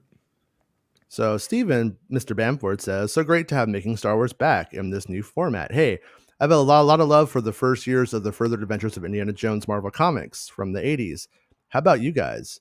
Yes, I also, I love the Marvel comics. I love the Dark Horse comics. I think Indiana Jones is a huge missed opportunity in terms of like publishing in general right now. I don't need 5 series going on at once, but just an ongoing Indiana Jones series, 1 book, 1 month, I would be very happy with that. Why they never tap Mike Mignola, the creator of Hellboy, to do an Indiana Jones series, I'll never know. Yeah. Like if there's any dude that I was like, could have nailed a graphic Indiana Jones adventure with ruins and crypts and whip cracking, adventures and stuff, man. I thought Mignola would have been like the perfect artist for that. Did you read that short story Sean Gordon Murphy did back in like 2004? There was like a anthology thing that was put out, and he did an Indiana Jones like short little story where it's Indy in the jungles, and he finds the Millennium Falcon. Oh yeah. Yeah. Wasn't there like a carbonite thing or something? Yeah, it's been a while. No, there were like the skeletons of like were in there. Yeah. I forgot all about that. Geek Fury says there's only one movie better than the novel, The Princess Bride. Blade Runner's a better movie than the novel. Oh, I didn't even know Blade Runner was a novel first. Yeah, it's really weird. Like, so, I wanted to get more context for the film when I was in the 7th grade. So they had the novelization, right, at the in the library. I was like, and it had Harrison Ford, the poster art, Blade Runner. I'm like, great. So I'll be able to understand what I'm looking at, right? Because I knew it was cool, but I didn't understand it. Yeah. And I read it, and it's just What Dreams of Electric Sheep. It's not even the freaking movie. So I'm like, what is this? Like, I don't even know what I'm reading. Like I was even more confused reading that book. They're like, let's put Harrison Ford on the cover and get this guy to read it. It's Sean Young, and you read it, and it reads like some weird Asimov Caves of Steel that doesn't make any sense. Like, it's so weird. Yeah. I'm also surprised that I'm glad that Willow has a television series coming out now. But I've always been surprised that they didn't try a better stab at that in publishing too, because fantasy novels are a very easy thing to do. Just to take the premise somewhere else, and it would have been golden. But Ben says, I'm with Rob. Canon is going to get revamped when it comes to the novel versus on screen. And Geek Fury says, until a Star Wars novel gets adapted into animation or live action, it's sort of canon. Yeah, that's a good, that's a good way of looking at it. Canon films from the 80s. Swinging Through Comics says at Real Ben, it seems like the screen is king when it comes to Star Wars. I hate the loose grip on canon. It sure helps me to not buy into stuff much more anymore. Yeah, that's kind of like how I feel like before like Force Awakens, they released like 20 books. There's all those like little books and little stories, and most of them I feel like I have to work to make fit into anything right now. And most of it is just simply literally playing on the hype for the film, hoping that they can sell you this other story that you just happen to like it and not care. The problem arises when you don't like it, and then you feel like you didn't like the story and you were swindled into buying a book that you really didn't want in the first place. And that's why they actually kind of hurt themselves in some ways with that. Geek Furious says that Marvel cherry picks what they use in the movies. Many Marvel comic readers feel like they get the superior canon in the books. I think Star Wars fans get too caught up in that, but is it movie canon? But yeah. I think the books and the comics should all be like story development ideas that they should pick and choose the best ones and then make a movie canon out of it. That's the best. How do I say this? I've had a long running theory, and I tell this to every editor and suit I ever meet, and they look at me like you're crazy, but I think it's true. Mm-hmm. Is that I think that the comics and books divisions should all be ran under a development headline, not a for-profit motive of paying people per page. I think everyone should get a really good flat rate of like, you make $50,000 a year developing for us. If you're in the group, you make whatever like an animator or a staff artist would make, not work for hire. And then because they'll take those ideas and then make $1 billion from them in a movie, and this cuts movie development time down when you're able to pick really great ideas that come forth that like Afra. Afra's a character that appears from the comics and becomes something that people want to see more of. It's not JJ sitting in a room trying to conjure up the most amazing thing ever in like a crunched 4 to 6 week period of development hell, and they can't even do cocaine anymore. So how do you get through it? As you know, that's how we get things around here. I don't know a producer who doesn't do coke. Do you? I mean, I never have. It's called the McCollum method. I don't know why. So McCokem. So McCollum another 8 hours of work. McCollum me done for the day because I got it done super fast. I mean, when Stephen King like wrote Cujo, like he doesn't even remember because he was so hopped up on cocaine back in the day. He directed Maximum Overdrive just on a bunch of cocaine. Yeah, like there's that whole period, right, where that's how they did everything. But I think they should. So one, artists get paid fairly. Two, no one's over here like, how do I? They're good if they have the room and the freedom to create creatively. Mm-hmm. I know that sounds weird, create creatively, but you can create in a real strict licensor box that is totally not cool. When you read a book and you're like, this is going nowhere, it's really doing nothing, doesn't mean anything. It's because there's a bunch of fucking licensing rules they have to follow. Versus just like, hey, editorially, we don't want Han Solo pissing on a Jawa. You know what I mean? Then not going to work for us. But other than stuff like that, have at it, Haas. Tell a good story. Yeah. It would be, it would be nice if that was the world that we live in, but in that environment, we just don't. And they're coming to get me again. That's the suits going, we heard your idea. Yeah. Just tell that. You used copyrighted images for backgrounds in this video. Basically, just these two guys. Yeah, basically, like that's the the attitude that you have to have is not, does this tie into my movie experience? Is, do I enjoy reading a Star Wars book? Because if you, I'm going to assume that if you read a Star Wars book that you just enjoy reading. And the truth is that most of the time you could be reading something else, something better, a classic you never read before. And so if you read the Star Wars books and they continually don't get you excited by themselves, just don't read them. Just read something else and just watch the movies. There's nothing wrong with that. And anybody who goes, well, if you read the book, you would understand, maybe that one time. But if you read the book, you'd understand a whole bunch of shit that is not relevant to anything.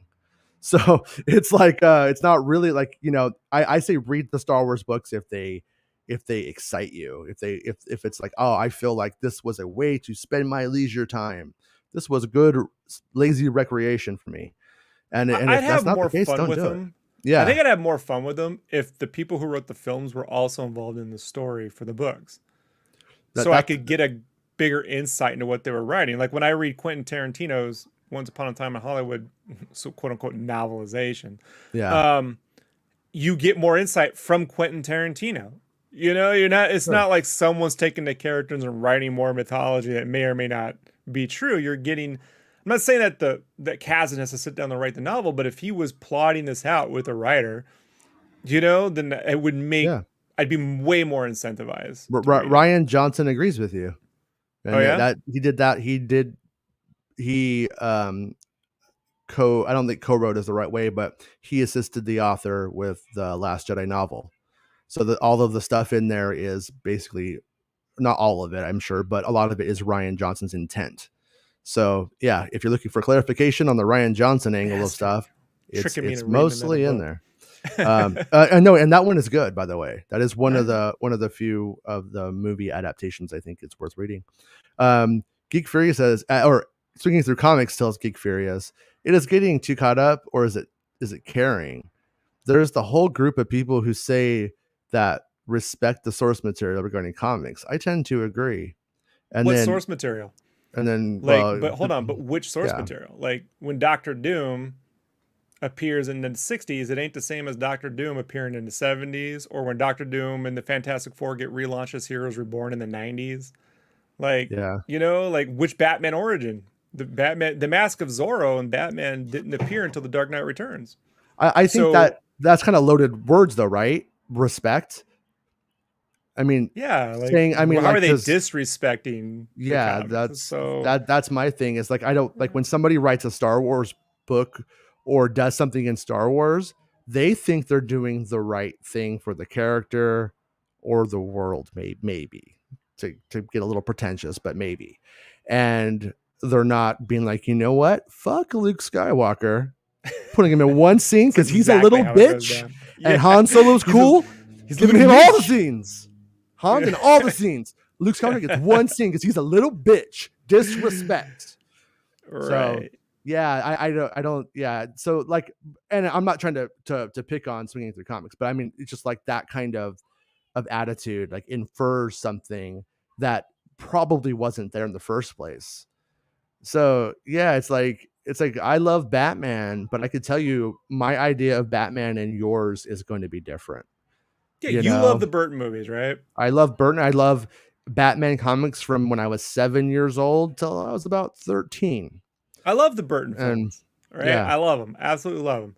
They're nothing like the comics, you know? And Steve Englehart had a big hand in writing, uncredited, the original film. Comic book writer, you know, wrote the great Marshall Rogers series, which gave us the Marshall Rogers, Steve Englehart run, gave us a lot of the Batman that we know now. But Batman wasn't tortured in that comic. He was a smart guy who was totally, and he's like, I couldn't do this job if I was insane. But Frank Miller comes along almost 10 years later and writes Batman as an insane guy. So then which is it? Is Batman nuts or isn't he? Right? Like, well, it just depends on the animated series is largely the Bruce Timm Paul Dini animated series is largely amongst a lot of fans considered to be the definitive Batman. That is nothing like the comics. Yeah. You know, like that is an amalgamation of Fleischer animation, the 60s show, right? The comics and its own I mean, show me the Mr. Freeze story the Heart of Glass or whatever, with the Heart of Ice story. Yeah. Show me that from the comics, how Mr. Freeze is ever like that in the comics before that moment. Yeah, no, that was like my thing. Like my comic book Batman is almost for me defined by him suffering through the survivor's guilt, if you will, of the death of Robin and all of that stuff. And then like going, from there, I go from there to what was it? Jason Todd dies. Tim Drake comes in. That was like my comic era Batman. And then the movie I felt like was a lot of it was pulling on the Frank Miller stuff, but it was putting it into a very like, I don't know if Star Wars is the right way, but that popcorn movie kind of format. And I tell people it was my Star Wars experience in theaters. I was 10 years old, and I had saw Ghostbusters when I was younger. I loved it, but Batman was like, everyone was wearing Batman shit. Everybody. Oh yeah, it was great. Yeah, no, it was great. That Danny Elfman song is maybe one of the only themes besides Back to the Future that was as good as a John Williams thing. Of the time especially, and yeah, but music Rob for me Liefeld today. talked about Rob Liefeld, 90s comic book artist. He has a great podcast called Robservations. Super good, actually. Even if you don't like his art. You just like it because it has your name in it. You're like, this is a Robservation.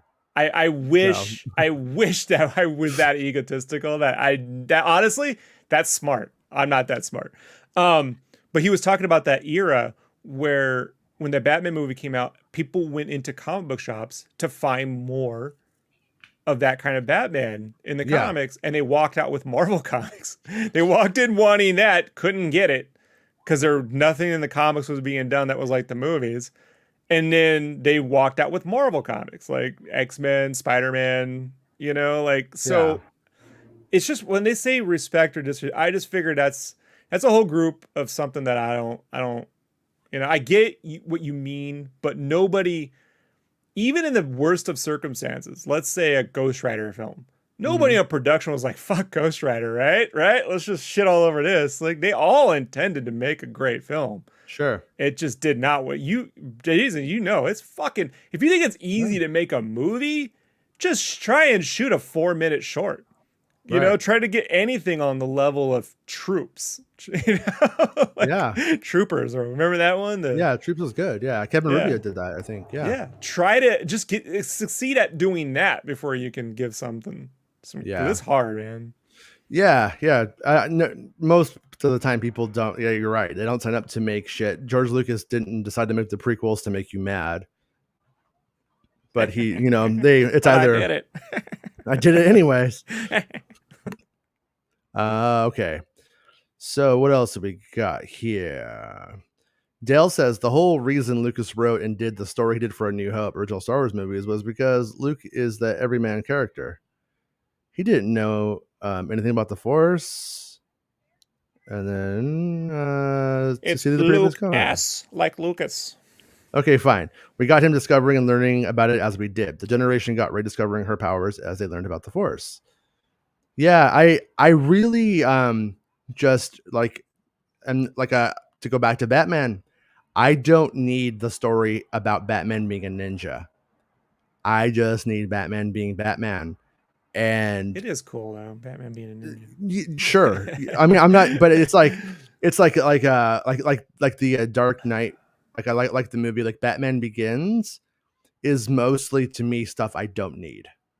You know what I mean? Like, I enjoyed it. I'm glad it exists. I don't want to erase it, but I went to see that movie to see a fucking Batman movie, and I got a Bruce Wayne movie. Is what I felt like, and it's like, so when triggered. Yeah, right. No, I want, who are you? I'm Batman. I want that all the time, every time. But no, but it's like the thing is like, I, as a kid, might be sacrilegious, but the Yoda, I loved Yoda, loved seeing Yoda. But the Empire Strikes Back stuff with the training is boring as shit. Let's go fight some stuff. Like, that's what I wanted. Patient. Yeah, I was not patient at all. I wanted to get right down to the spaceships and the action. And it's like, so, if there had been another 45 minutes of Rey learning stuff, I don't feel like it. Sure, it would have 45 minutes. It would have justified hyperbolic much, Jason. But what if it was? It would be great if it was. Like, he was like, you know what, 45, not 44, not 46, 45. No, I'm giving it like 15 minutes per film of the development of her powers. I'm saying 45 into one film. Fuck it. 45 in one film, yeah, all at once. Yeah, no, This is the Cult 45 edit. Yeah, I don't think it would have really helped. One sec, I need to close this window so I'm not a ghost.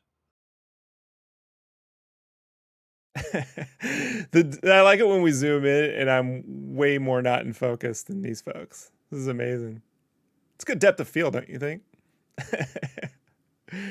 I'm a completely different mind, because Lucas said, when he was making the prequels, he's like, well, the first trilogy was about how, becoming one, we don't really know how they became one or they trained, and we're going to learn how they trained to be Jedi in the prequels. And we never learned that shit.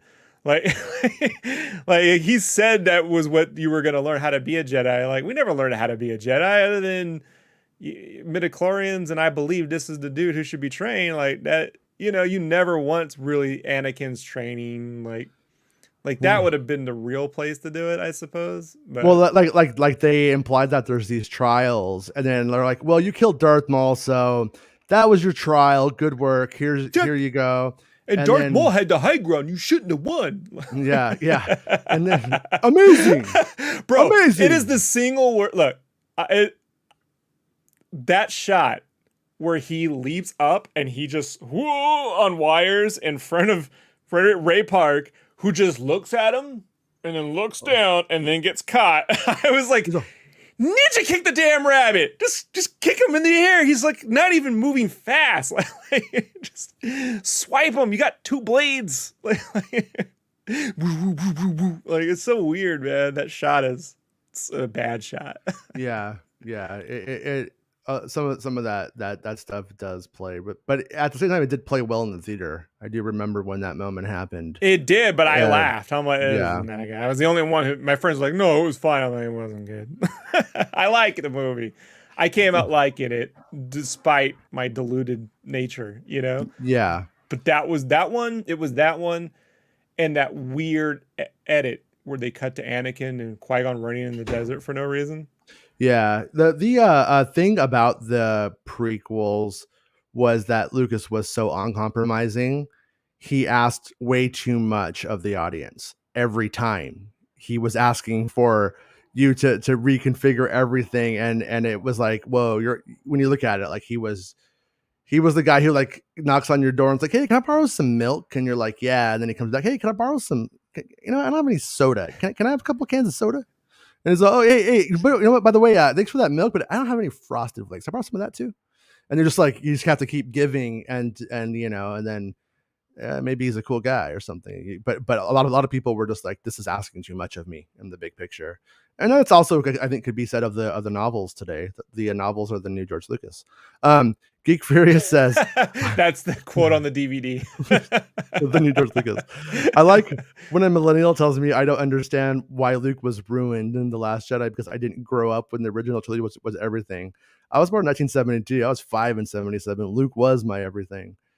Yeah, I think that, like, I mean, all of us in some way grow up with Luke being our everything. Like he's like our main dude, he's our childhood hero, if you will.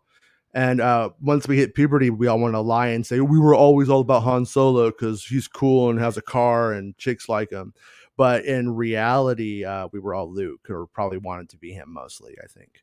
And nobody was fighting me to be Han Solo as a kid. We all fought about being Luke. That was my experience anyway. And there are entire guilds devoted to Shakespeare and Sherlock Holmes. Stephen Fry, I think he's like president of the Sherlock Holmes Society or something like that. Mm-hmm. And there are Shakespearean guilds. You don't know. It's a mystery. Sorry. And they have a legitimate take on what Hamlet is. Now, none of us were born when Hamlet came out. So I get, I'm not a millennial, man. So I get that you can say, well, it was my everything. I was a kid. I grew up with it. I know more. Yeah, you know it, but like it's going to exist 50 years from now when no one was alive when it came out, right? 100 years from now when no one was alive. Then what's the argument? So I just think it comes down to like they set something up. Did they follow the through line of where the character would go?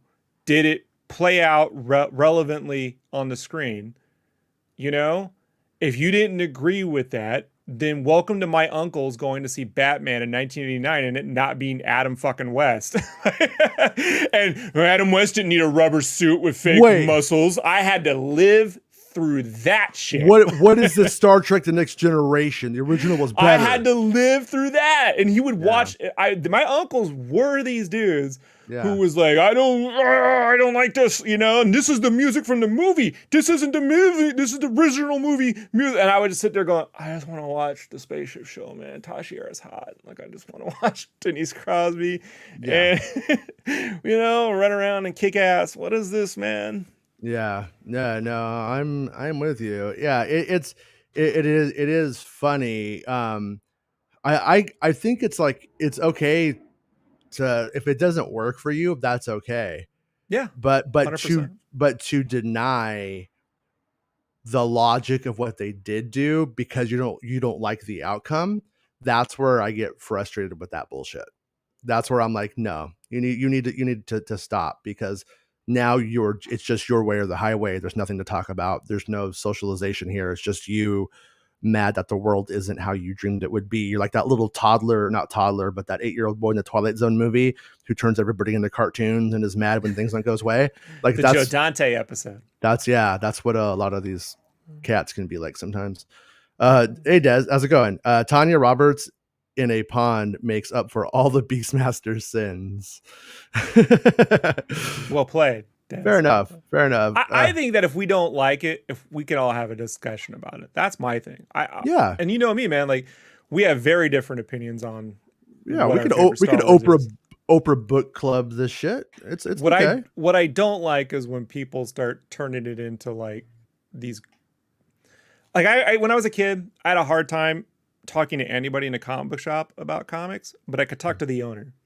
Yeah. And I think the reason why was because the owner was buying product and seeing an overview and having an understanding of people are making things. I'm buying them. They're bringing them in. People are on books that come off books.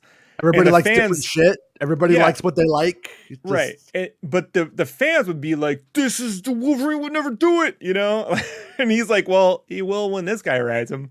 You know, Wolverine won't when that guy rides him or this person rides him. So, you know, like, long as you're having an informed, you know, like, discussion, passionate or not, long as you can have a nuanced discussion. You can like parts of things. Yeah. You know, like, I disliked everything about the Attack of the Clones when it came out, except for the Clone Trooper battle. And now I go, well, the Camino stuff's actually cool. You know, I see a THX 1138 moments in it now with the headsets and the kids. You know, they're wearing very similar headsets to the people on monitors in THX. You know, like there's little nods I didn't catch back in the day too, you know? Yeah. My whole thing with the prequels was even like, you know, even if the stuff doesn't work for you, it makes you laugh or something like that, it's all pretty. So I mean, at the very least, it's all pretty looking. It's better than watching Johnny English. Joel Williams says there's a series of Willow books focused on the princess. Yeah, I read those. They are awful. Love Willow. Like I said, like Willow becomes Thorn. And you're like, what? You know, I get where Lucas was going with it, but it doesn't feel like it. It feels like something completely removed. Mad Mardigan, Sorsha, they're all killed in the beginning. This great cataclysm. So he did the Aliens 3. Yeah. It's like, and it was a book. So that's why I never understood it. I was like, we're doing a book. Why wouldn't you have Mad Mardigan, you know, and Sorsha in it? Like, we couldn't sign him up for 3 more books. Yeah. He was off doing the Tombstone books and wasn't available for our books. Yeah. Val Kilmer is like, I'm an artist and I refuse to be written about. I don't know. It was a weird choice. So I meant like after those books to be written about. Like, it sounds funny, but knowing how Val Kilmer was in the 90s to the point where Joel Schumacher, who absolutely was head over heels in love with the idea of Val Kilmer's Batman, wanted Val Kilmer's Batman, saw him in The Doors and in Tombstone, need to have him. When Val was on set, was like, this was the wrong choice. Yeah. Like Val was a very difficult person to deal with in the 90s. And I could see that. Like, I don't be in books. No one writes about Val. The guy who wrote the Willow books too was like a big X-Men writer that everybody loved. X-Men. It was an X-Men guy. It's a big, huge, like a everybody loves him. But I'm not see, what's funny is I read a lot of comics as a kid, but I didn't actually pay attention to who did what. I was just like, I bought the comic, it's Batman, I read the story, I like it, you know what I mean? And I only paid attention to who was doing what. Yeah, it was only when it was a graphic novel that, like, it was Frank Miller, for instance, where you're like, oh, this is you know what I mean? Or like when like Alan Moore did, you're like, oh, okay, like that's when like I knew who it was. But like the monthly comics, I didn't really spend too much. And then I was just tripped out, like, oh, like when the editor would write like a little blurb on the inside, like as referenced an issue. I'm like, what the fuck is this? I know. Why are you telling me? Why are you talking down to me? As a kid. It's just like. By the way, you know Alan Moore's favorite version of Batman? Which one? Adam West. Adam West? He came out and he was like, you know what? The more I look at it, I just think it's the one everyone can watch and enjoy. And it doesn't hinge on him being a psychotic billionaire that it beats the shit out of the poor, you know? Yeah. like I was like, well said, Alan Moore. I mean, I've come back around on that too. When I was a kid, I loved it. And then I read The Dark Knight Returns and Batman movies and the animated series. But in the last few years with the Blu-ray re-release, I've come back around. Like, it's because Adam West is playing it so serious, you know? Yeah. Well, and I mean, what you're saying ties into this problem that can exist where people don't realize that a concept could have different executions. And it's like, and once you learn to accept that, I think you're able to roll with the punches a bit more, you know? I got fortunate in that I was a Turtles fan before the cartoon. Right. So I was a fan of the comic. And then they did this first publishing, did a series of colorized graphic novels, which I still have, where they painted the colors, right? Like Lynn Varley did for The Dark Knight. The cartoon comes out, and I'm like, this ain't my comic. Like, what is this? I didn't like the cartoon, but I liked the games, which were based off the cartoon.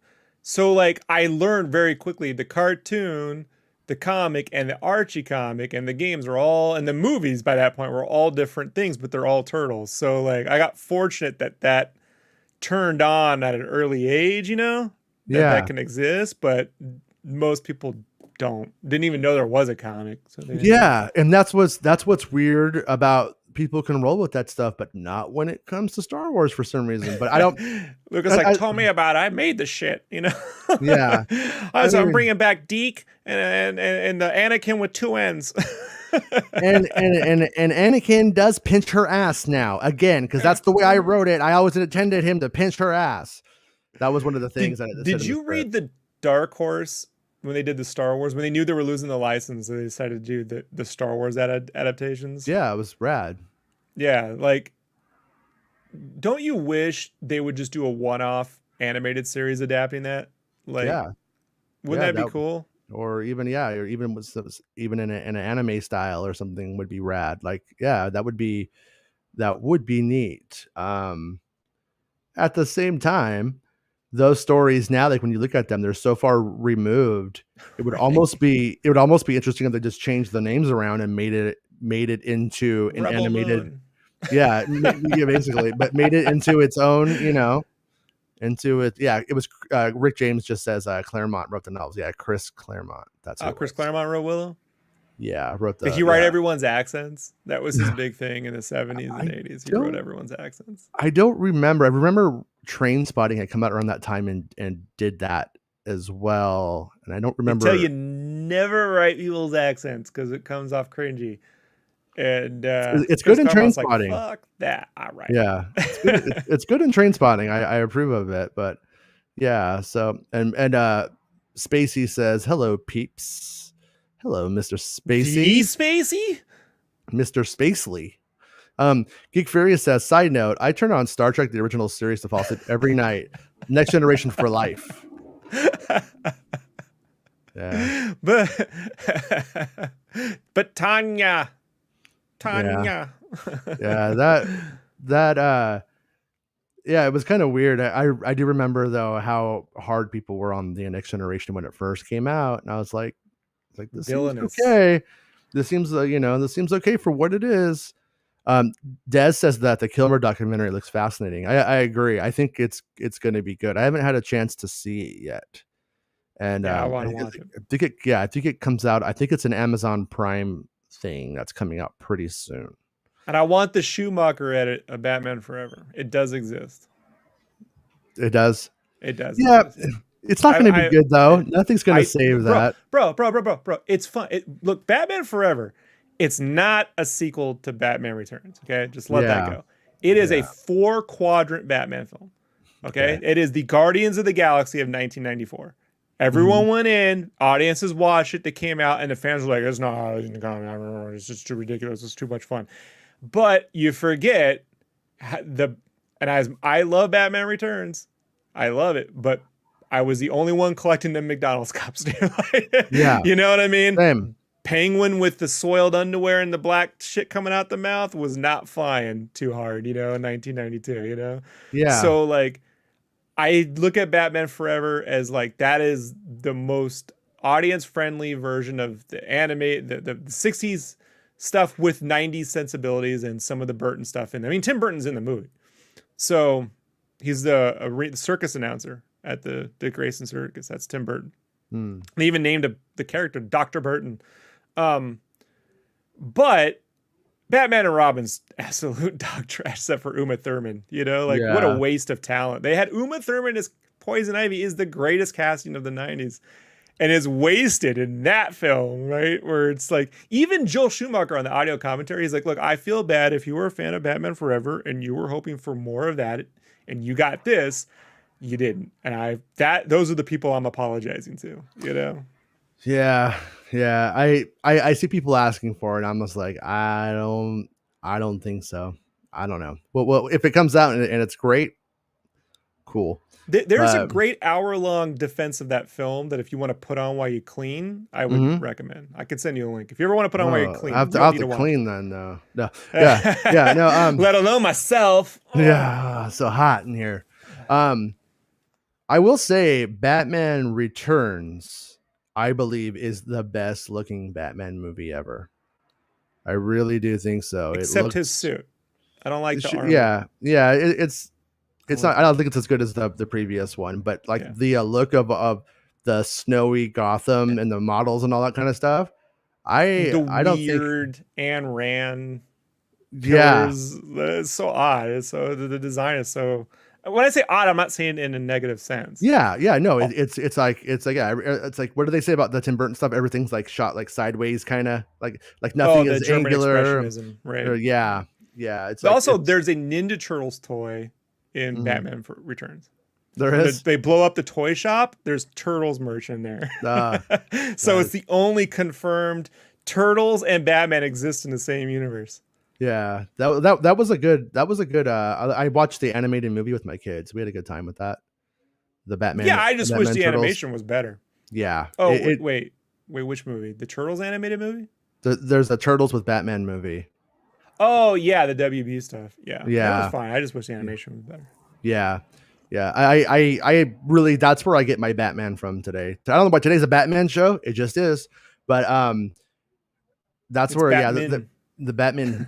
That's where I mostly enjoy Batman though, is watching the animated interpretations that they put out. Like I usually buy those, and I own most of them, and they are really solid. And I wish Star Wars would start to play in that realm of 1 hour to 2 hour animated movies that are just a one-off canon story. They could do an Afra thing, all that stuff. Yeah, it would be awesome.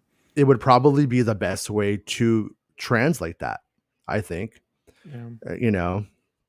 And it would be a good way to tell stories that aren't necessarily old man cinematic. Jar Jar. Well, yeah, maybe. But I mean, I'm not making fun of the idea. I think it could work. It just financially, animation would be the better place to do it, I think, than trying to do it.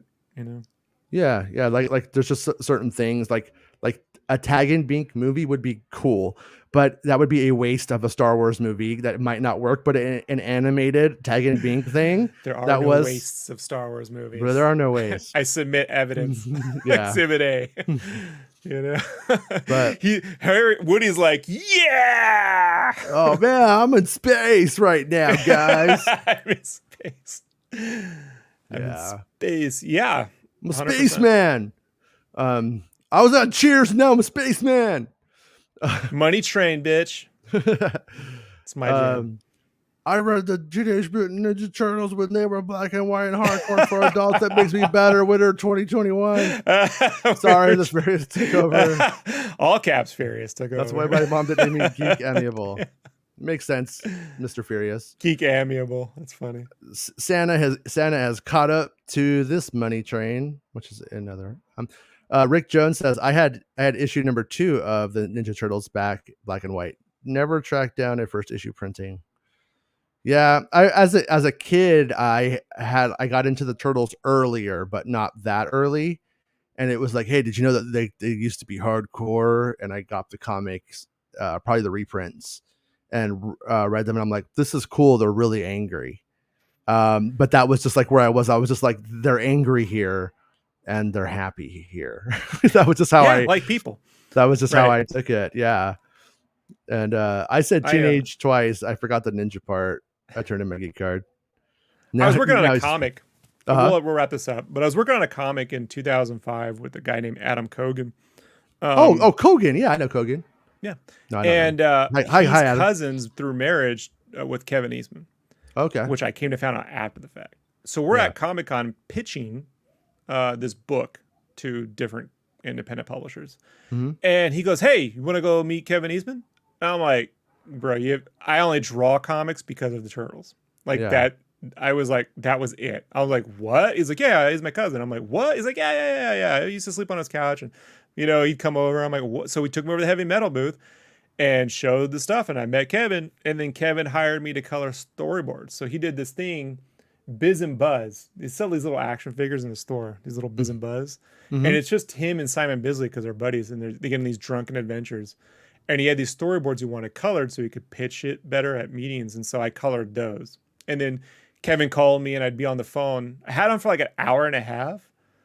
And I just asked him every question I ever had about Turtles. Like, how did you get the Zipatone? What was that? He's like, oh, it's duotone. Like, it's the stuff that come on a board. And when you drew on it in ink, if you added water, the Zipatone would come through once you add water. It was pre-built into the board. And that's how the tones were done. They just was like water and board and the Zipatone. You didn't have to Zipatone is these dots that you have to paste over and cut out. It's a real tedious thing. But these you'd paint. They were built into the board. So, but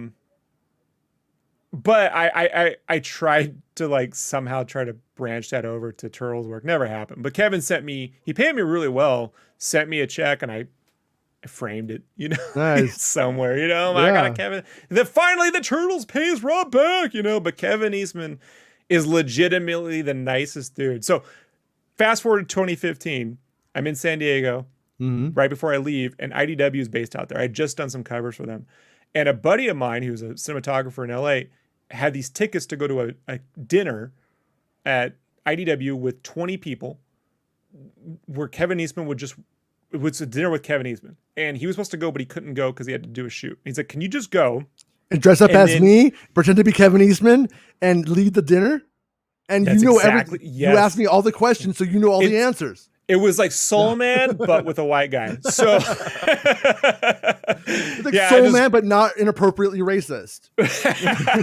Totally appropriately racist. So, so I went in his place to get it because they were giving a bunch of goodies. He wanted the merch, right? I was like, yeah, I'll go. And he's like, you're a big fan. So I go, and it's all these collectors, and they're all giving their stories about who they are. And finally, I go up to Kevin, and I haven't talked to him since this is 7 years later. I go, hey, you don't remember I colored the Biz and Boards stuff? And he goes, Rob! And then he went over and hugged me, and you know what I mean? And I got everyone's like, who the fuck is this guy? And I'm like, I draw that. My book was on the wall. They're like, an artist is here? So we went to dinner. It was at this Presidio. It's this naval base that Wait, in San Francisco? No, but it's like it's like that. That's what they called it, man. It's their own version. But it's these naval offices that the Navy owns the buildings. They license them out to different companies. So they have different restaurants there, and IDW is based there. And Kevin, they recreated Kevin's office, so you can see his entire office recreated. And he had all of his original art there, man. Like all the layouts for the turtles were there. He kept everything. Yeah. So we go to dinner, and Kevin comes over to the table, and he like pretends me in the face. You know, Rob, boosh! I got a nice knee to the face by Kevin Eastman. You know, I was like, it's the closest I'm ever gonna be to his crotch.